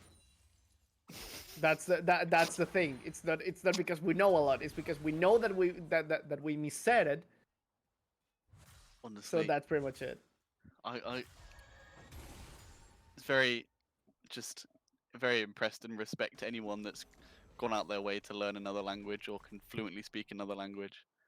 Well, mine was more like a necessity. It was for survival because when I was a kid, uh, I mean, we're talking the 2000s and stuff like that. Localizations for Spanish were not were not like really common. We're saying a small skirmish ship. So translations were super uncommon. Ooh, what the Ahri not able to Whoa. do anything. The fucking Straight up melted, dude. The stun ult burst from the Tibbers, cleanse used from the Twitch, E missing from the Zac, Polymorph and Black Shield allowing Ashe and Morgana to walk away. But Really good it's only position for both sides, but yeah, you're definitely shutting my mouth with the Ani. Like it has definitely pain spades the full throw. here we go. Sejuani looking onto the Zac. Is Zac caught in this position? Potentially not. The dash from Sejuani missing and allowing Zac to just walk under his mid turret. Imagine that we suddenly get screwed by the same Ani pick that we're not really enthusiastic about. I think the Annie pick, there are definitely other control mages, but you can't dispute the one shot potential and the setup from the Zac being potentially big for this. Twitch Invis looking for Morgana. Sejuani there. Aatrox Glacial Prism landing on the Twitch. Polymorph stopping Sejuani from being able to quite one shot route onto Annie. Ash just being able to shred through the Lulu in the top of the fight though. Aatrox zoned out by Set. Can Ash get two? Ash got one. Annie back with the Tibbers. Aatrox running into the pit. Zac trying to help peel the Annie. Keep Sejuani off. All the charm landing into the bind, into the root, but the Annie just constantly dishing out damage with the resets of her, each reset of her abilities as they come off cooldown. Yeah, she just goes out, throws a couple of things, goes back in, and Yeah. rinse and repeat. No, she's definitely. I think it's this UGF8 is definitely a key player for this team, with the Z pick in the previous game, and now the Annie pick, definitely proving that there's variety in the pool of champion and style. But is Ari looking for the charm land? Charm land. Oh, That was goodbye. a foolish recall. Is Lulu in trouble here? Set walking forward. Not quite. Yeah, he doesn't want. Even though he had the speed from the Q, really not a really good idea. Oh, really nice sidestep. Yeah, I think we have to talk about the Annie dying very foolishly, being very greedy with that recall. Maybe Yeah, had the shop open, maybe didn't quite see, but but that meant a Drake for ISM one more time, and we're kind of like in a position that we had last time, because ISM got 2 Drakes at the start, and then Finding that on thing Lulu. started going south. But right now they are in a much better position. The match is a little bit more even, Yep. so you could say there is a chance. Yep. The night is young, my dude. So maybe ISM is going to be able to pull back. We don't know. Potentially. So They what I did, was saying right? before. Facial prism Oh, going completely wide. So is the Ash arrow. Binding onto the Zac in the back, taking away Charm onto the Twitch, hashing to flash away. Aatrox stepping forward. Is this something that continues?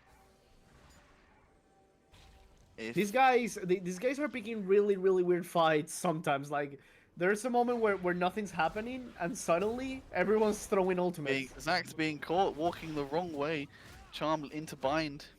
All the teleport coming onto the Zac passive, stopping the Zac from dying immediately, but it's just gonna wait. And he getting the Tibber's route onto the Zac to trade, onto Set. Sorry, to trade.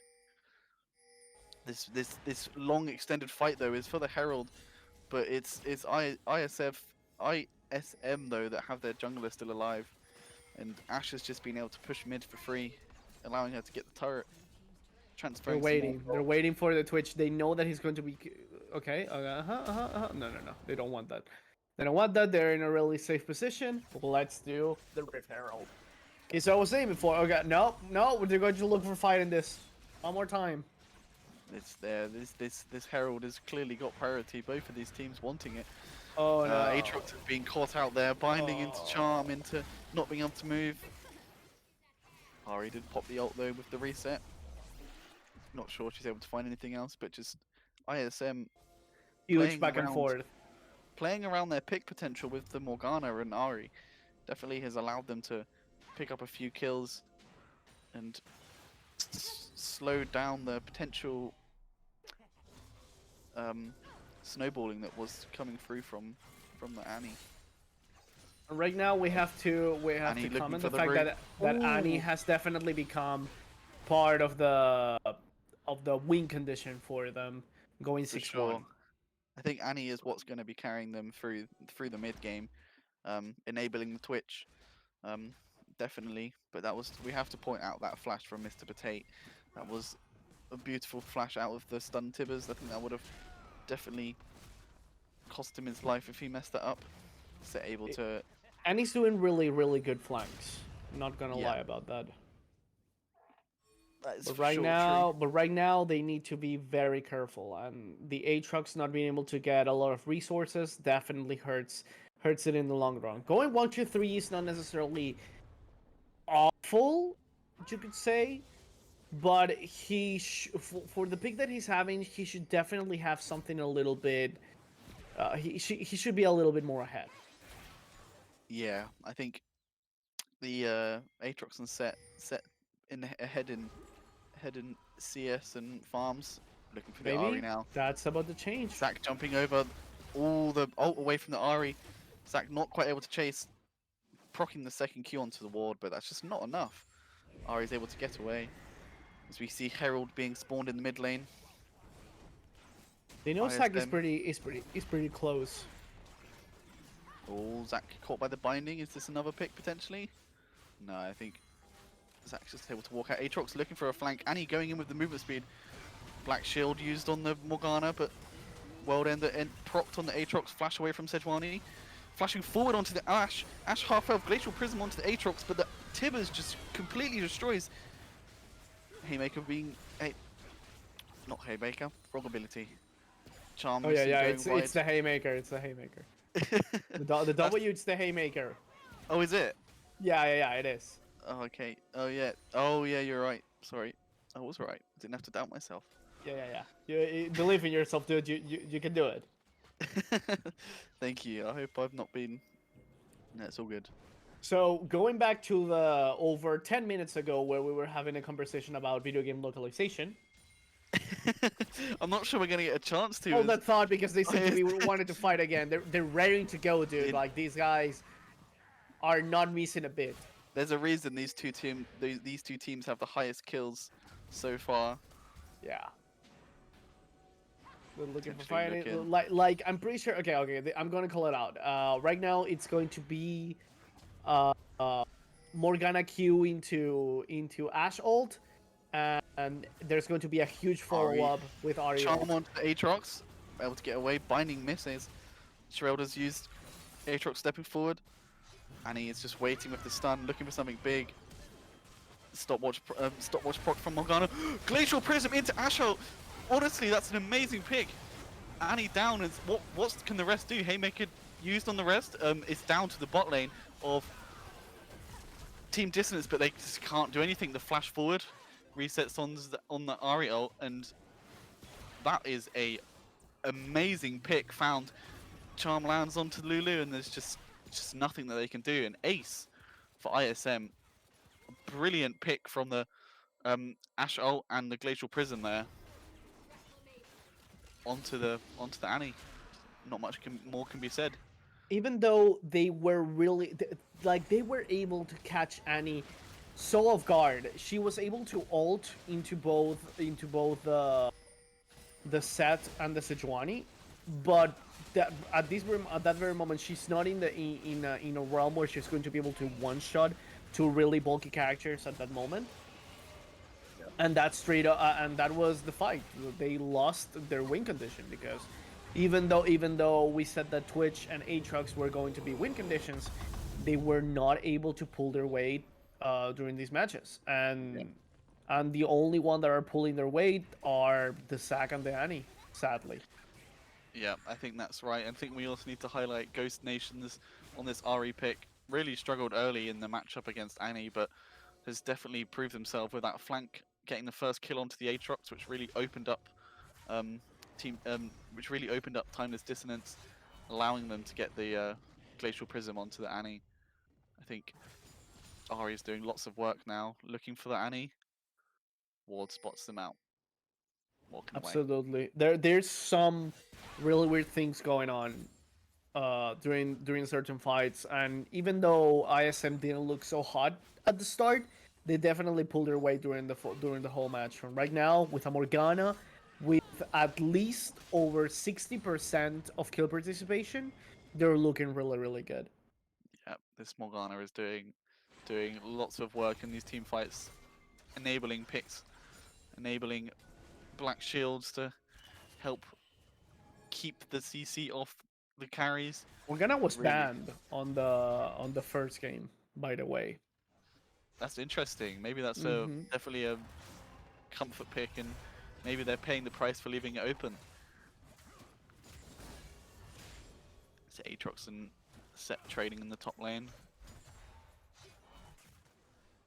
Not much Right happening. now, we are waiting on what's going on We because are these indeed. guys are final out. The set is oh, Oh my goodness, that was extremely close. The W from the Aatrox pulling the Set back in for the W damage. That was almost a massive IQ play from Set. Whether or not that was deliberate, that surely had to be deliberate. Sejuani. Okay, they got the ISM have got the top wave pushing with the Baron buff. Here comes Zac and the Rat. But they're pushing in mid lane, forcing to split Dissonance. What is Annie doing there? Annie looking for the flank, but just not having any vision. That is a they know how it is. Now they know the modus operandi. Okay. yeah. It's Like, I see how you work. You come in from the right? Okay, so we're going to wait for you right there, and slam you, and that's exactly what they did. Set caught into the base. Showstopper used. World Ender from the Aatrox, just trading back and forth with the Sejuani. Root use. Spirit Rush from Ari. One reset. Big knock up onto the Set. This is a potential. Ari using the reset to get away. Zac passive propped. Lulu maybe stepping up way too far for the Ashe. Gale Force forward. Not quite enough vision. Flashing over the wall. Now she's onto the Twitch. Rushing down Twitch. Sejuani using the blast gun over the wall to assist in the kill. While that was happening, Ari was able to push in the top side and I believe get a pick of herself for herself. Yeah, this is going to be a really tough match for them to come back to because it's looking like they're going to get a second inhibitor. They got both towers. They got almost a full team wipe. Like, yeah, things are not looking especially good for Team Dissonance because even though they were having a really good early game and a very even mid game with the promise of an Annie being the main win condition that they had, the things have been changing pace really, really big due to a combination of really good catches by the hands of Morgana and Ashe and Sejuani, and a really good kill participation on everyone on the team. Like, everyone pulled their weight, and even though some scores may not necessarily reflect how good a player is doing, they're definitely putting their punches out there. I think so. Mr. Potato is definitely pulling their weight. They are doing very well in this match. Whether or not it's because I'm a support main myself, but and supports don't often get enough appreciation. I think Mr. Potato is definitely this game so far my MVP. Well, getting 80% of kill participations in game definitely amounts to something. Straight up.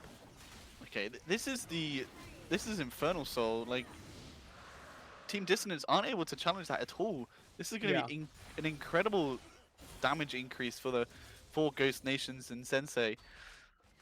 That's going to be each of the ultimates is going to like blow at least 1/4 of the health bars of anyone that hits them. Yeah, certainly is. It doesn't matter if it's Morgana Q or Ash Arrow. Like like imagine starting every single fight with 1/4 of your health already off. Yeah, I would not be surprised to see the solo kills coming from Morgana with the Leandries and Zhonya's. Just because she's on support doesn't mean she doesn't pack a punch. And Absolutely. we got We're super, seeing the super disgusting set build that has some Fire Aegis and Ruin King. Which, Yep. sure, why not? Let's ruin the game from everyone. That's just Bork for you. It's just Blade of the Ruin King. Just Well, while they're waiting for Baron, which is going to be 10 seconds, let's go back to our conversation. So So Lukin told me that you're from the UK. That is correct. I'm from the UK. That's so cool. Like, I really, really like. I've always wanted to go to the UK, but I've never had the chance. This Is it It's- really? Is it really gray all the time? most of the time, yeah. Okay, but it's not Yeah, all the time. So this is what- something really good. What is it what attracts you to visit the UK? That's what I'm more interested about. Dude, uh, uh okay, you got me. Like I would say the structures, like looking at the Big Ben, uh, all the places, that kind of thing. So you want to go to London? Because there's not much really. I love what you're going for. Like yeah, all every there's nothing else. Like it's London and the rest of things is like wheat farms.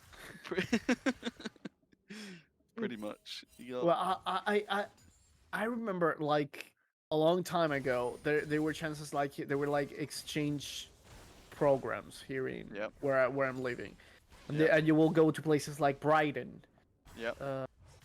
and stuff like that. But now that you've challenged me, I don't know anything else besides London.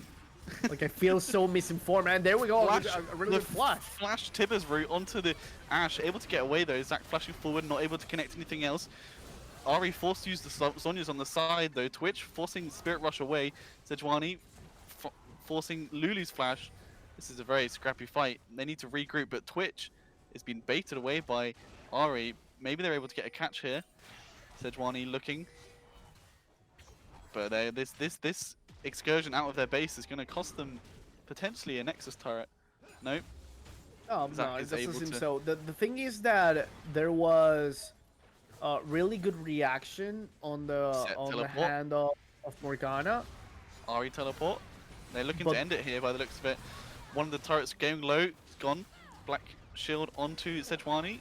Stepping forward, Lulu ult used. Stun onto the Aatrox. Polymorph used on Sejuani. Zach moving forward, getting one kill. Charm though, using his passive. World Ender. Aatrox forced out. Big flash haymaker from What Seth. the hell am I looking at? That was a very interesting stopwatch interaction. Spirit rush forward, Ash ult onto the Lulu. This is just absolute mayhem. Difficult to keep up. Can the Annie? No. No, Let's no go. cooldowns, no live. No, and they're Inhib- gonna get that inhib that is right there on a silver platter, and that was it for game 2. And ISM is moving towards the 1-1. This is what we like to see, people. This is what we said about the Gladiator League being different. It's built different. It's absolutely insanity, and in the same way that there's a huge chance for really big stomps on one side, there's a huge chance for comebacks. Remember, I am, slower power level doesn't mean any less hype. and I'm absolutely loving this. This is such good fun. Seeing ISM pulling out a more traditional team from their first draft seems to have favored them a lot better than their last picks. But I think Dissonance are definitely going to have to consider banning that Morgana, because all but 2 kills for kill participation for Morgana. That's just surely got to cause an upset in Game 3's draft. Absolutely. Well, don't go anywhere, people. We will be back for game 3.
cheated of some marvelous experience, which is not going to go wasted on I me. find it all so goddamn beautiful. I often find the best of my words unsuitable. I used to aim for stars, mountaintops, and platitudes. Found the expectation only aimed at my attitude. But I'm so grown now, and know now to know better. Mama told me I was always a go-getter, a goal-setter, and so tethered. My soul so weathered, but grown clever. So gold coins I don't measure. My shots fired flow so old yeller. Getting credit for the lines, no phone tellers. Cause I kept the shit sharp like old cheddar. Position that I'm in, I drop the ball, then I look like the goaltender. I gotta catch a ball or catch a body before they hit the floor. I'm spinning plates in an earthquake, shaking my core. I keep them stable, but question the earth around me. I open both of my eyes, it's all love that surrounds me. Like damn, how the fuck I ever get this lucky? It's frightening. Bought a jackpot lottery ticket, and on my walk there, got struck by lightning. It feels like when I write it and spit it, I bump it. It sure feels nice. I hope that it translates. Hope that you've been here before. Bring Welcome us back. in, dude. Welcome back. That was a very interesting game too. ISM able to even out the scores to 1-1, taking us into game 3. So it's going to be very exciting, and we'll see what happens. Okay, tell Um, me your favorite part of last game. favorite part of last game, I think that has to be the pick onto Annie in the river. I Oof. think that pick was just game changing. It was what swung it in ISM's favor. It proved that it's gave them a clear showcase of their draft. Mm-hmm. And I think it was just a beautiful fight. There was a really good performance on both sides. ISM had an absolutely it started with a really downhill battle on what happened, because okay, for a specific moment they really lost. Okay, what do you say? Like ISM was in a position that we're not necessarily losing, but they definitely had a problem when it came trying to get ahead, trying to come back to what they were doing on the Yep. second game, Yep. at the start of the first game, and then suddenly they were able to shift back. They were able to get some picks because that was the name of the game for them. They were peeking out. Yeah, for sure. And it definitely did look scary for ISM with the double kill that Annie was able to get with Zach in the mid lane. It was looking scary and dicey. And but I think their bot lane played it exceptionally well. The Twitch Lulu weren't able to excel and get ahead like they needed to. And they were just shut down by the CC. That's right. And it was a really scary Annie, dude. Like that was scary as hell. Annie right about that moment. They were going. She was going in. She was an expert flanking, but she flanked through every single time from the same side. Yep. Every single time, like they fell for the Annie at least 5 or 7 times, at least as a minimum. She came from her right to the left, or their Yep. left to the right in that case, and they got hit by the ETvers every single time. Yep. And it was once ISM were able to pick up on that they were able to position their Ari was able to position herself in that in in that flank, and they were able to pick her, and Ari made some pretty impressive flanks of herself. Yeah, she was like there was a moment where they were already ready for it. Like they knew that the flank was coming. Yep. I think we So are right now almost we're ready for. we're in the draft. I think, yeah, 30 seconds. We're Yep. in. I think we are starting off our draft now. Be interesting to see if that Morgana ban comes out again. We're seeing But the Jumi ban. ISM has been banning Jumi during the past 2 games. I'm So very happy to see that once again. and Make they're getting the Kindred. Dissonance definitely don't want to see that Kindred. And the performance on Sejuani was a lot better than when it was on the different champion that on the Viego that we saw in the first game. Yeah, it was very surprising to see that. Okay, the Morgana ban coming in. Syndra left open this time as the Z ban comes out. Aatrox left open again, where that was priority from priority in game 2. Be interesting to see what first picks are here for ISM.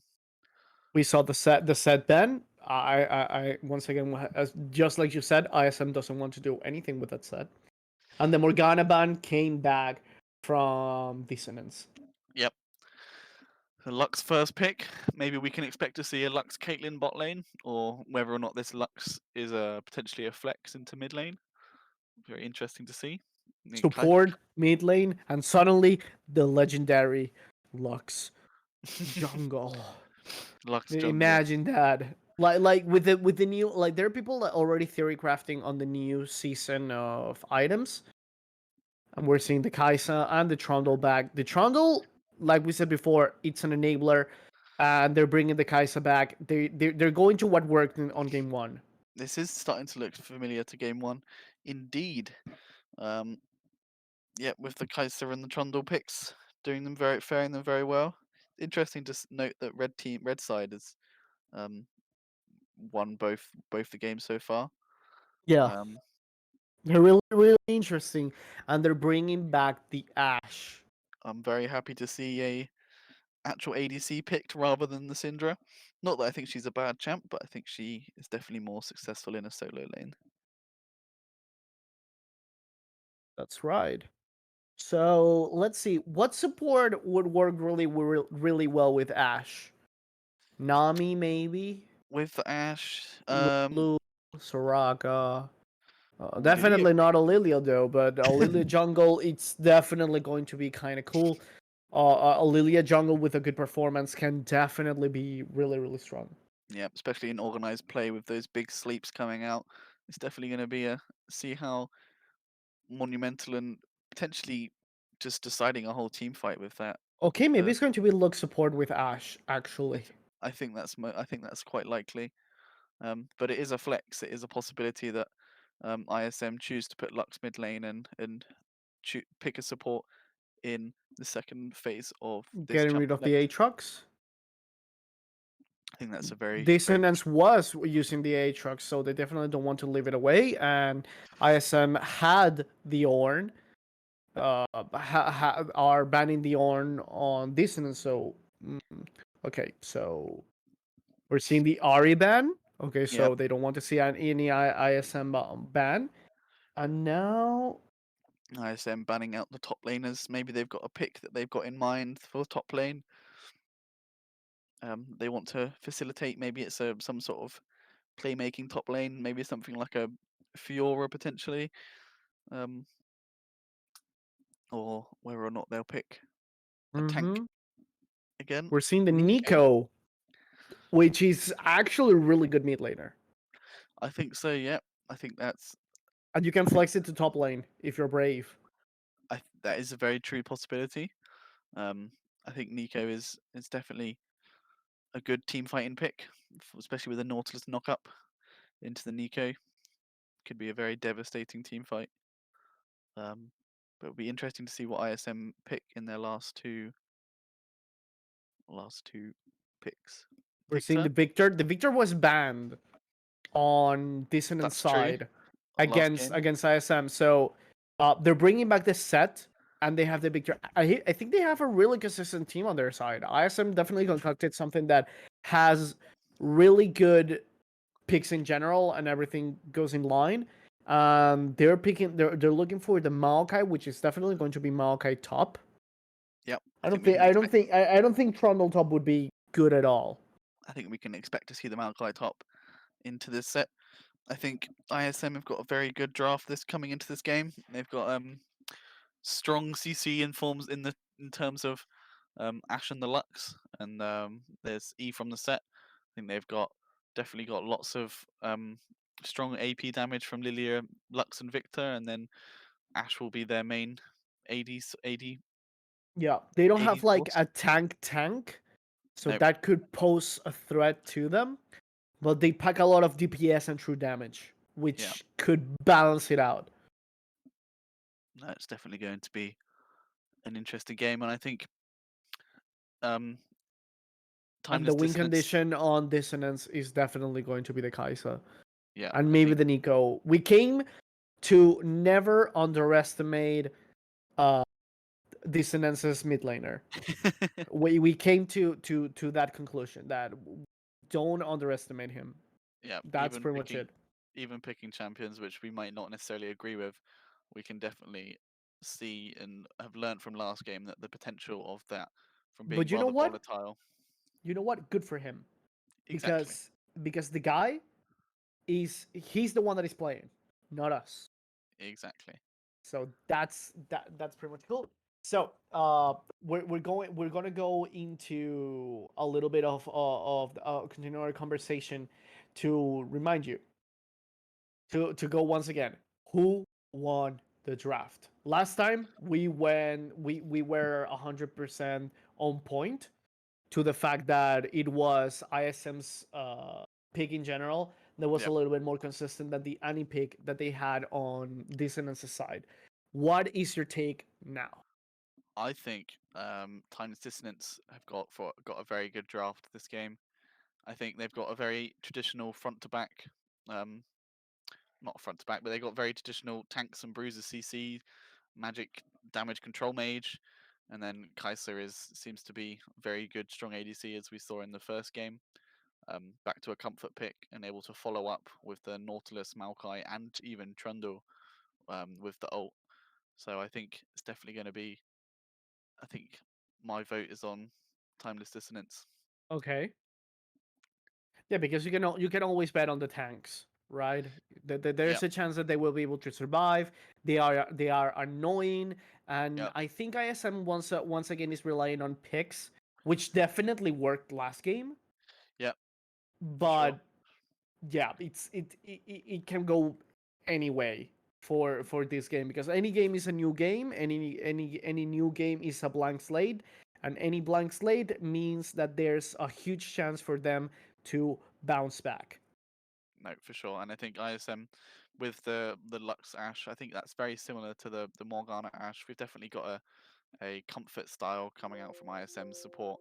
But now So we don't have we don't have the Sejuani, so we don't have the they Sejuani. lack that additional front line. So they essentially have the same composition, minus the Ari in the form of the picture, which is a really good control mage. Yep, But that also brings a little bit of a problem, they and don't I'm pretty quite sure have. that you can get that too. Yeah, Victor doesn't quite have the mobility that Ari has, sorry, and Victor doesn't quite have the pick capability that Ari has with her charm. So it means that the pick potential is reliant on Lux and Ash a bit more compared to last game. Yeah. So we're going to go into a really short break, and we'll be right back. See you guys then. See you later.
league between ISM versus TD, which I'm still absolutely not comfortable at all Yeah, closing to this game out. diminish in. This Brought to series you by out, Titan Esports, my friends. So, okay. So, bringing how are it you to. feeling, my friend? Oof, Oh my instant goodness! flashes. Immediate flashes traded. I think that was a very. That was. They're wanting this. Dissonance are wanting this, but they're wanting to win this last game. They don't want to. They want to come out of this with a positive win rate in their series, being 1-for-1 at the moment. They don't want to falter like they have previously, and this is Absolutely. potential. Oh.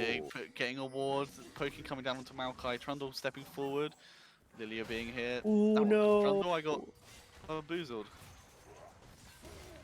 Hook coming onto the Udyr, slow from the Maokai, Ignite on. Is anything else being able to follow? Flash forward for the Q, flashing over the wall, able to stay alive. Trundle's Two going to take his flashes red buff. down on uh on the TD side, on the Dissonance side, while on the other side you have ISM, which is okay, so we were having really conflicted views on the ISM side. Yeah, Like it's not looking particularly good, but who knows? Maybe that true damage, DPS, and everything can definitely offset the scales. But potentially. I think not having like a reliable front line, like one that can go, like can initiate for you really quickly or stuff like that, is definitely a bummer and can bring a lot of trouble coming out for from them Nico, later. trade with the Victor. I think what's really important from that level 1 scuffle is the fact that bot lane for Dissonance neither of them have flash. Nautilus does have Hex Flash, but whether or not ISM bot lane are able to punish for that, I think it's potential level 1 territory. Look at the size of that Sorry. stun, my dude. Jesus. Hook Oh coming in no. onto the Lux. Dredgeline landing, binding binding onto both. That was a beautiful binding from the Lux. Nautilus forced out.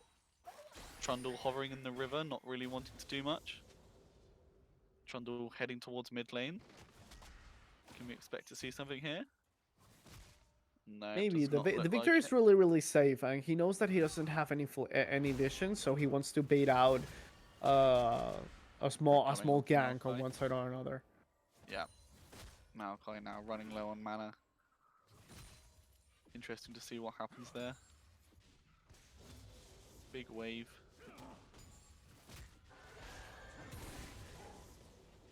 Yeah, Just start to looking push that for. out and deny as much farm as he can from the Maokai, which is not a really good like any other tank is. He's not really good at farming on the tower, and that's perfectly fine to be honest, because I absolutely it would be a nightmare if tanks could also have like easy farming. That would be awful. It certainly would be. Udyr hovering in the no, Lilia hovering bot side. Yeah. Uh, right now, Lilia went back, and this is something that we mentioned on last game, on the first game, that ISM really needs to up the presence of the jungler during certain matches. Yeah, but I think so too. I think it's definitely will be interesting to see the impact of this Lilia. But whether or not I think Lilia is a fine pick to just farm and wait until level 6 before starting to do any major ganks. Trundle and Lilia potentially meeting over this top scuttle. Lilia should definitely have the upper hand because she has that early bit of damage, the burn, and everything else that should definitely make it a little bit easier for her. Yeah, Lilia picked up that binding onto Dude, this Nautilus. looks has been like on point with every single bind. Certainly has been. So we're seeing a little bit of positioning, and right now they have information on where Lilia is right now. We're seeing on the Dredge pings line on the missing. map right now. This is potentially bad for Dissonance's bot lane. They're just being forced under turret, not given a chance to recall. Trundle potentially moving down to help them as they get a chance to recall now, but they're going to lose out on this minion wave if if Ash and Lux are able to push the wave in quickly, which Mhm. with their respective champs is very likely. Another thing, Ash started with a call. That is true. She's definitely going to look forward to like low bowling and getting that additional extra gold per minion and that final 350 at the end. I'm not sure how I feel about that Cole first buy, to be honest. I feel like Ash Lux is a very bully lane, and they had quite high kill potential onto the Kai'Sa, and not having that D Not blade. and not that D blade from the start. Yeah, it could be a problem. But if they're doing, but this is like, yeah, they have a lot of kill pressure, but they, even though they need it, they're not like forced to. Like this is not a kill lane necessarily. When Lux gets level 6, yeah, that absolutely becomes the norm at that moment. But right now they could just chill back, poke a lot, and if they get a gank, sure they can get them. But right now we're seeing the Trundle in the bot lane. Let's see Trundle what's walking going to forward happen. now. W coming forward, binding onto the Nautilus. That's going to delay him, but the pillar flashing over.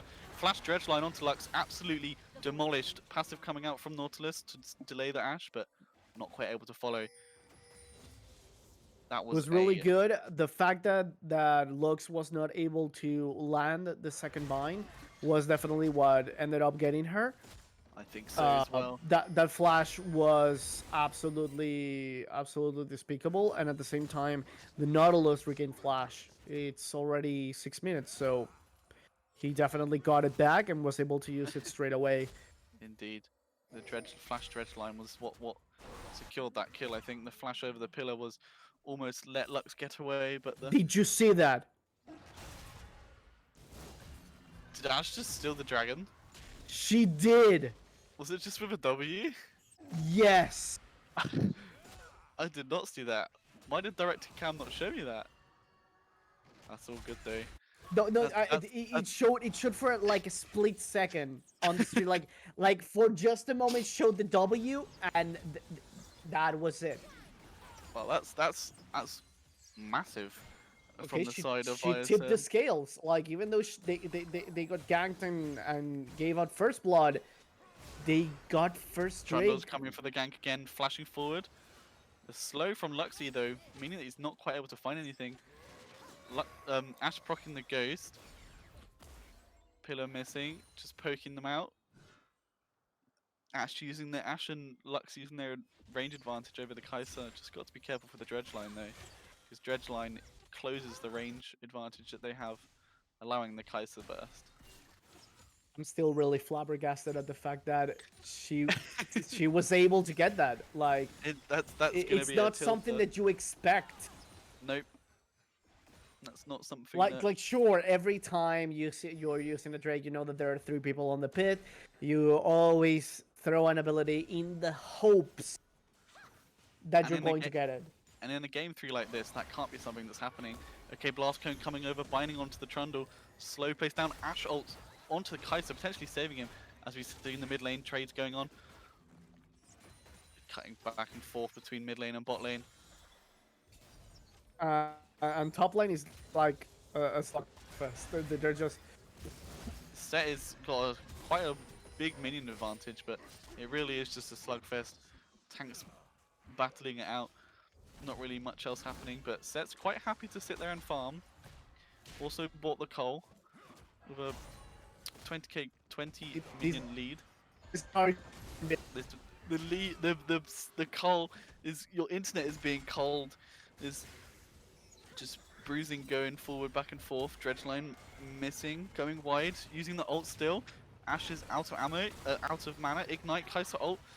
Lux shield, but it's not quite enough. Exhaust onto the Kai'Sa. Can Lux get a trade? Lux getting a trade, maybe even on the Nautilus as well. Able to do so, the bind coming out from Nico. Nico 2-level advantage, using the ult to secure the root, ignite, and finishing him off. Wow, Lux able to get 2 from that fight, but... And then Victor is able to pick up some plates, so this is potentially beneficial for ISM, able to get 2 as well as plates for the Victor.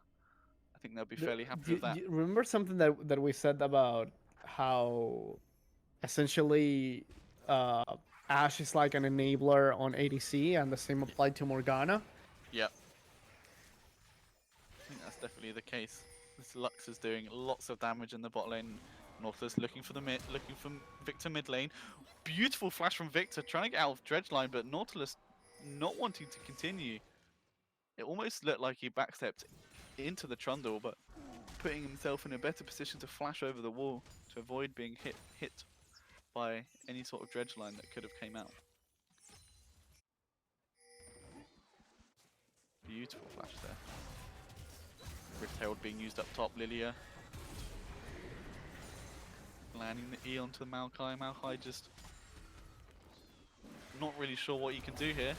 Trundle's here though. Is there something that they can do in response? Rift Herald down, but plate, just money and plates going over. Trade coming into the mid lane, route onto the real Nico. Victor not able to do much. Dredge line missing in the bot lane. There's just constant fights in all of these lanes. As I mentioned last game, there's a reason these two teams are known for have the highest kills so far. Constantly wanting to brawl and fight it out.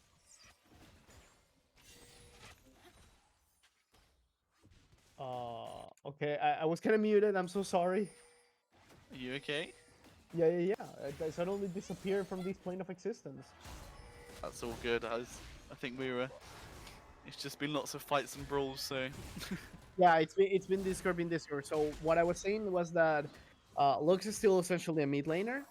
Yeah. Meaning that a mid laner with full AP items, a support with full AP items, if it's able to continue doing its duties as warding and stuff like that, yeah, I think there's no loss. Like, you can still blow up anyone from just a QWE combo. No, definitely, and I think Ashe having the Cull, as much as I didn't like it as a starting item, she won't really mind not getting the first couple kills as long as she's able to get the farm with a just 10 farm lead, but it's maybe small, but it's still an advantage. So we're looking for a dragon fight potentially. Trundle moving in, doesn't want to get this. They don't want to get the other one stolen. Like Lilia flashing forward, Q, Sleep coming down, but they managed to get out of the Lux ult. Trundle ticking down low though, binding onto the Nautilus, flashing away. Is Ashe able to catch using the E for the vision? Slow coming down from either side. Slow from the Lux E, just dredge line hitting the wall. Flash forward, backstep from the Nautilus. And That was a really well played fight. It was so unfortunate the fact that they were able to move just a single step when they were just in line for the lock soul. There were 3 people on it, and they were able to move by like a sliver. So sad. Very sad. ISM though able to pick up the dragon and almost a turret in the top lane. Maokai just beating setup. You got the Bambi Simba using the showmaker to just Showstopper. get to it, showstopper to just. I only know that because you said it last game. I know, and I still got it wrong this game.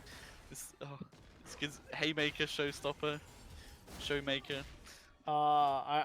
Butting heads was the E, and I don't remember. Here it comes down again, using the W to get to the Lilia. Are they able to get away?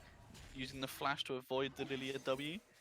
Stepping back forward, got to be careful because Lilia luckily doesn't have sleep, but using the ult to clear the wave, protecting this level 1 turret. Yeah, they don't want to give the additional gold, which Set already got from the plates and everything. And right now, due to the Maokai backing, is definitely going to be an instantaneous first hour to Set. Trundle looking down the bot lane, dredge line missing.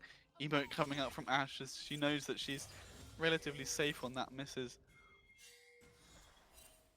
But it's really interesting the fact that Trundle has been focusing so much on the bot lane. When we remember that Bonnie Yin had a really big fight and was always present in the top lane in previous games. Yeah, Lilia looking for the red buff here. Might have extended too far, but Set's there to help, getting the sleep onto 2. Nico popping the ult while just before going to sleep. That's a pretty good way to defend herself, but not quite long enough when Victor arrives with the ulti and the W. Pillar trying to extend more time, but not quite enough. As ISM is breaking the course in these Gladiator League because they are winning on the blue side. They are indeed. That will be that's the first for this series. Trundle ult used on the Lilia, but not much more can happen as Sec uses Blast Cone to return to top lane. Yeah, subjugate was already used instantaneously, Yep. but right now they are in kind of a comfortable position because Set is 002. Lilia is Teleport 013. coming in behind on the bot lane. Oh, that's Lux is in the interesting. river. Maybe she wants to stay up there as Maokai ults from behind. Ashe running towards the Kai'Sa, trying to pick her before Maokai arrives. Kai'Sa using the ult for the shield. Nautilus able to use the ult onto Lux. Boom. Oh, beautiful binding an ult onto the Lux to get the trade. Not sure she's going to be able to get out here, but as Dredgeline hits, I think it's very unlikely. Lilia looking here, maybe trying to look for something to clean up, but I think they're both too tanky. Nah, they are the Stump Bros. They're just going to go back to back, rooting back to back, engaging. That's what they do. Yep, no, for That's sure. that's the modus operandi of them. ISM looking good in this final game of this best of 3 series here with a decent 4K gold lead heading into the sort of mid game post 15 minutes. Yeah. The only Very thing is happy. that their win condition, which is definitely Kaisa, is getting kills and experience, and it has like at least over 80% kill participation. But she's not getting like to enjoy it because she's getting killed straight up, so she's not able to have like a really huge lead on them, especially because it's losing farm against the Kaisa. If our production is able to show us the difference in gold, I would really like to watch it Yep, on them because the Ash and the Kaisa they're really close when it comes to the score, but I'm pretty sure that that goal advantage is going to be really different, especially Ash is, considering that Ash had the call. yep, Ash is about 300 gold more. I think the most interesting gold difference is between Set and the Maokai, with Set being 2k gold up onto Maokai. Whoa. Um, but I was too busy looking at gold. The big fight coming out here. Lilia potentially able to get a sleep or 2. Nico flash forward ulting. Ash trying to get something on the back line, but hey mate, showstopper even. Coming in, headbutt onto 2. Victor's still alive. Set potentially able to peel, but Trundle chasing him down. The movement speed and shield from the Q is enough to make him enough space and trade back onto the Trundle. And ISM Wow. even getting the tower AFK because they were able to get the Reef Herald to crash not only on one tower, but two of them. This is ISM are extremely happy of how this game is being played out. Massive gold difference in the top lane. Even though Maokai has been able to make plays across the map, particularly in the bot lane, this set has just been able to free farm and get plates and push in top lane, and it's just such a disruption in the fights. But we can't not talk about Victor, particularly in that last fight. Ash was taken down, but Victor was still up. The damage was still being put out, and ISM win the fight in the end. Right. So let's go back. Talk really quick about how you're seeing the rest of the outlook of the match. What do you think is going on? What do you think is going to happen? Who do you think is there a chance for them to bounce back? The score is very similar until you look at the gold. I think ISM have got a very clear advantage here. I think it would take them a very big mistake for them to potentially throw this. Set being caught in the enemy jungle. Trundle pillar hitting down. Oh, the flash haymaker showstopper able to trade one. Insane amounts of damage. I think that clearly shows the gold advantage from Set over the Maokai with the Bork and Sunfire. I think this is a incredible showcase from That's right. from So ISM. it's really interesting because there's a lot of peak potential on the side of them, and the same applies to both sides. Do you think we're going to see like a Ruined King on Ash, for example, aside from the usual. Oh, sorry. Okay. Sleep coming down onto Nico, followed by the Ashe ult. Nautilus ult coming down onto the Lilia. Kai'Sa ulting onto the backline. Stopwatch used. Exhaust onto Kai'Sa. Not much she can do when she's bursted by the Victor and Lux. It was a good idea, but she just didn't realize where the rest of the team was. And the Yeah, stopwatch from Victor. Lilia. Oof, Victor is not. It's not to one to trifle with. No, definitely not. He's a really strong character at this very moment.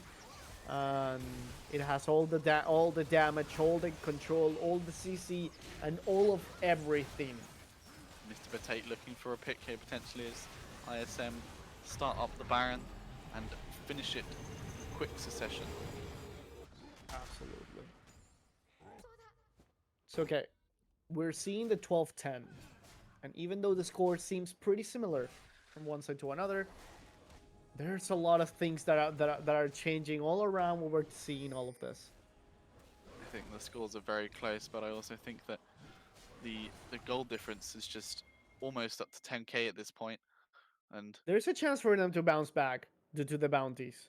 I think there is a chance for them to bounce back due to the bounties. I think what would make that incredibly difficult is if ISM are able to pick up the Dragon Soul, as Victor's walking, clearing the Rift Scuttle, walking towards bot lane. I think This is something I'm really liking about ISM, and I don't know if if you've noticed also. They have been really proactive of not allowing any kind of generating any amount of gold for the rest of the for Dissonance. yeah. And that's something that I really like about their playstyle this game. Look at this. They're not allowing them to go anywhere near that cannon minion. Yep, they are just protecting it with the life, but Maokai is behind them, using the ult. Lux was able to spot him, warding off the potential fight and pick that was, I think, planned from Dissonance.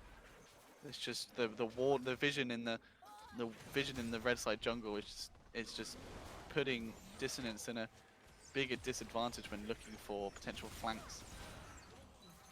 Dude, Isn't this it is just like sieging the base? There's nothing that they can do. Using this Baron buff to great great land. opportunity. Ooh, Absolutely.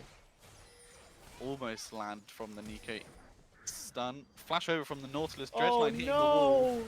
This is a massive blunder. The tragedy. Honestly, Nautilus getting picked here is just massive blunder. The Ashe arrow hitting, landing, securing it up. And And now they're in Soul Point, and the they're on Soul dragon Point. is coming at any second. Oh no, it's finally here. Oh no, the dragon's 20 here, it's seconds. It's gonna make it very difficult. And another, sieging both- it's the second sieging- Infernal Drake. Yeah, it will be Infernal Soul, sieging all 3 lanes. Someone will have to respond top lane. Trundle moving forward. And beautiful pillar. Victor goes behind the dead turret. Rooted up. Lux stun. Kai'Sa ulting forward. Stopwatch. Trundle almost down. Victor ult ticking away. Kai'Sa using the bush to get the Q. Cleansing the Ashe ult and surviving. That is incredible. Set ult under the turret. Not able to quite to get one. Ashe using the bind onto the Nico. Dead before the ult procs. And TP coming in. They're potentially looking to end here with the Baron buff and the mid wave. Oh, the Baron buff is already gone. Just finish. Probably just to get the inhibs. They do not want to lose. They want to win this best of 3. They want to close this out. Yeah, but against 3 people, I don't know if ending will be the best No. of your interest. Go for the think- Drake. Finish it up with Baron, and you're pretty much set for the rest of the match. Yeah, ISM have no reason to rush this. They want to They play wanted this it. properly. They were 100% into it. Like they totally wanted it. Oh, pick onto Maokai here potentially. Slow coming out from the Lux. Ashe ult hitting. Long stun. Pillar blocking the rest of the team to follow up as they walk towards the dragon. Maokai forced a recall. Lux potentially looking for a pick. Interesting to see Absolutely. what happens here. Does Maokai have teleport? Maokai does have teleport. Unfortunately, there are no wards. I think this dragon is just going to go down way too quickly. Yeah. Dissonance happening to give this soul point. As ISM recall and reset, preparing themselves for the potential final push. Absolutely. It's really interesting how they're still able to bounce back, get picks and everything, even though they're so behind in gold. But I don't know to how long they will be able to do that. I think the only reason they've been able to do this is because they have such a tanky front line that their win conditions that are definitely trying to bounce back, but they're not able to. Remember, we said that the Kaisa was definitely going to be a win condition, and the Nico could be either an enabler or one of the things that would carry out the game. But they haven't been able to find those kinds of fights in any front. There's a chance, but it's really difficult. Walking towards top side now. Dissonance trying to get some vision, fight for vision in the red side top side jungle. Mm-hmm. As ISM pushing in the top wave, clearing out the Krugs. Look, they're 4 on one side and 1 on the other side. They're, Yep. they're looking for this pick 100%. Lining onto the Lux, Nautilus ult coming out, the slows, the fields from the Victor, Pillar coming out into Lux, Lux being rooted up. This is a pick onto Lux, this is perfect, this is what they need. Lilia maybe not able to get out for 3-man sleep. Slow coming out, the speed from the passive, Ash ult onto Maokai. Victor burst onto the Nico. Trading for a 1-for-1. Deleted instantaneously. But while this fight's going on, Set is taking bot lane, Set is taking inhibs, and Set is putting up the pressure. If Victor just proceeds to cancel the recalls, then maybe Set can look for a Nexus turret here. Maokai able to Dropping get the the recall ports, and that might mean a first Nexus tower. Not necessarily, but sure. There's a chance for Set to find. Right now, there's not a moment, and now they're getting another inhib, and this is getting harder and harder. all 3 bot lane inhibs. I think it's pretty safe to say that ISM want to take no chances here. Dredgeline looking onto Victor, but there's not much that could follow up. W onto the Lilia. Lilia looking quite low. I think ISM want to walk out here. W onto the Set. Set potentially just walking out. Again, not much that can follow up. I think ISM just want to walk out, play it slow, reset, take all their jungle and look towards Nash. Right now, they already have the Infernal Soul. Right now, they're sparing on the map, and they have all 3 inhibitors open, meaning the double production of super minions. Yeah. So the best course of action is exactly what they're doing. They are going for the Baron. Yep, I think there's not really much that Dissonance can do here. Maybe they go all in for one final Hail Mary play, or maybe they just try and look for picks and wait for a mistake. But I think it's going to be very difficult for them to, if they don't challenge this dragon, this Baron. They're absolutely shredding it with this Ash and Victor damage.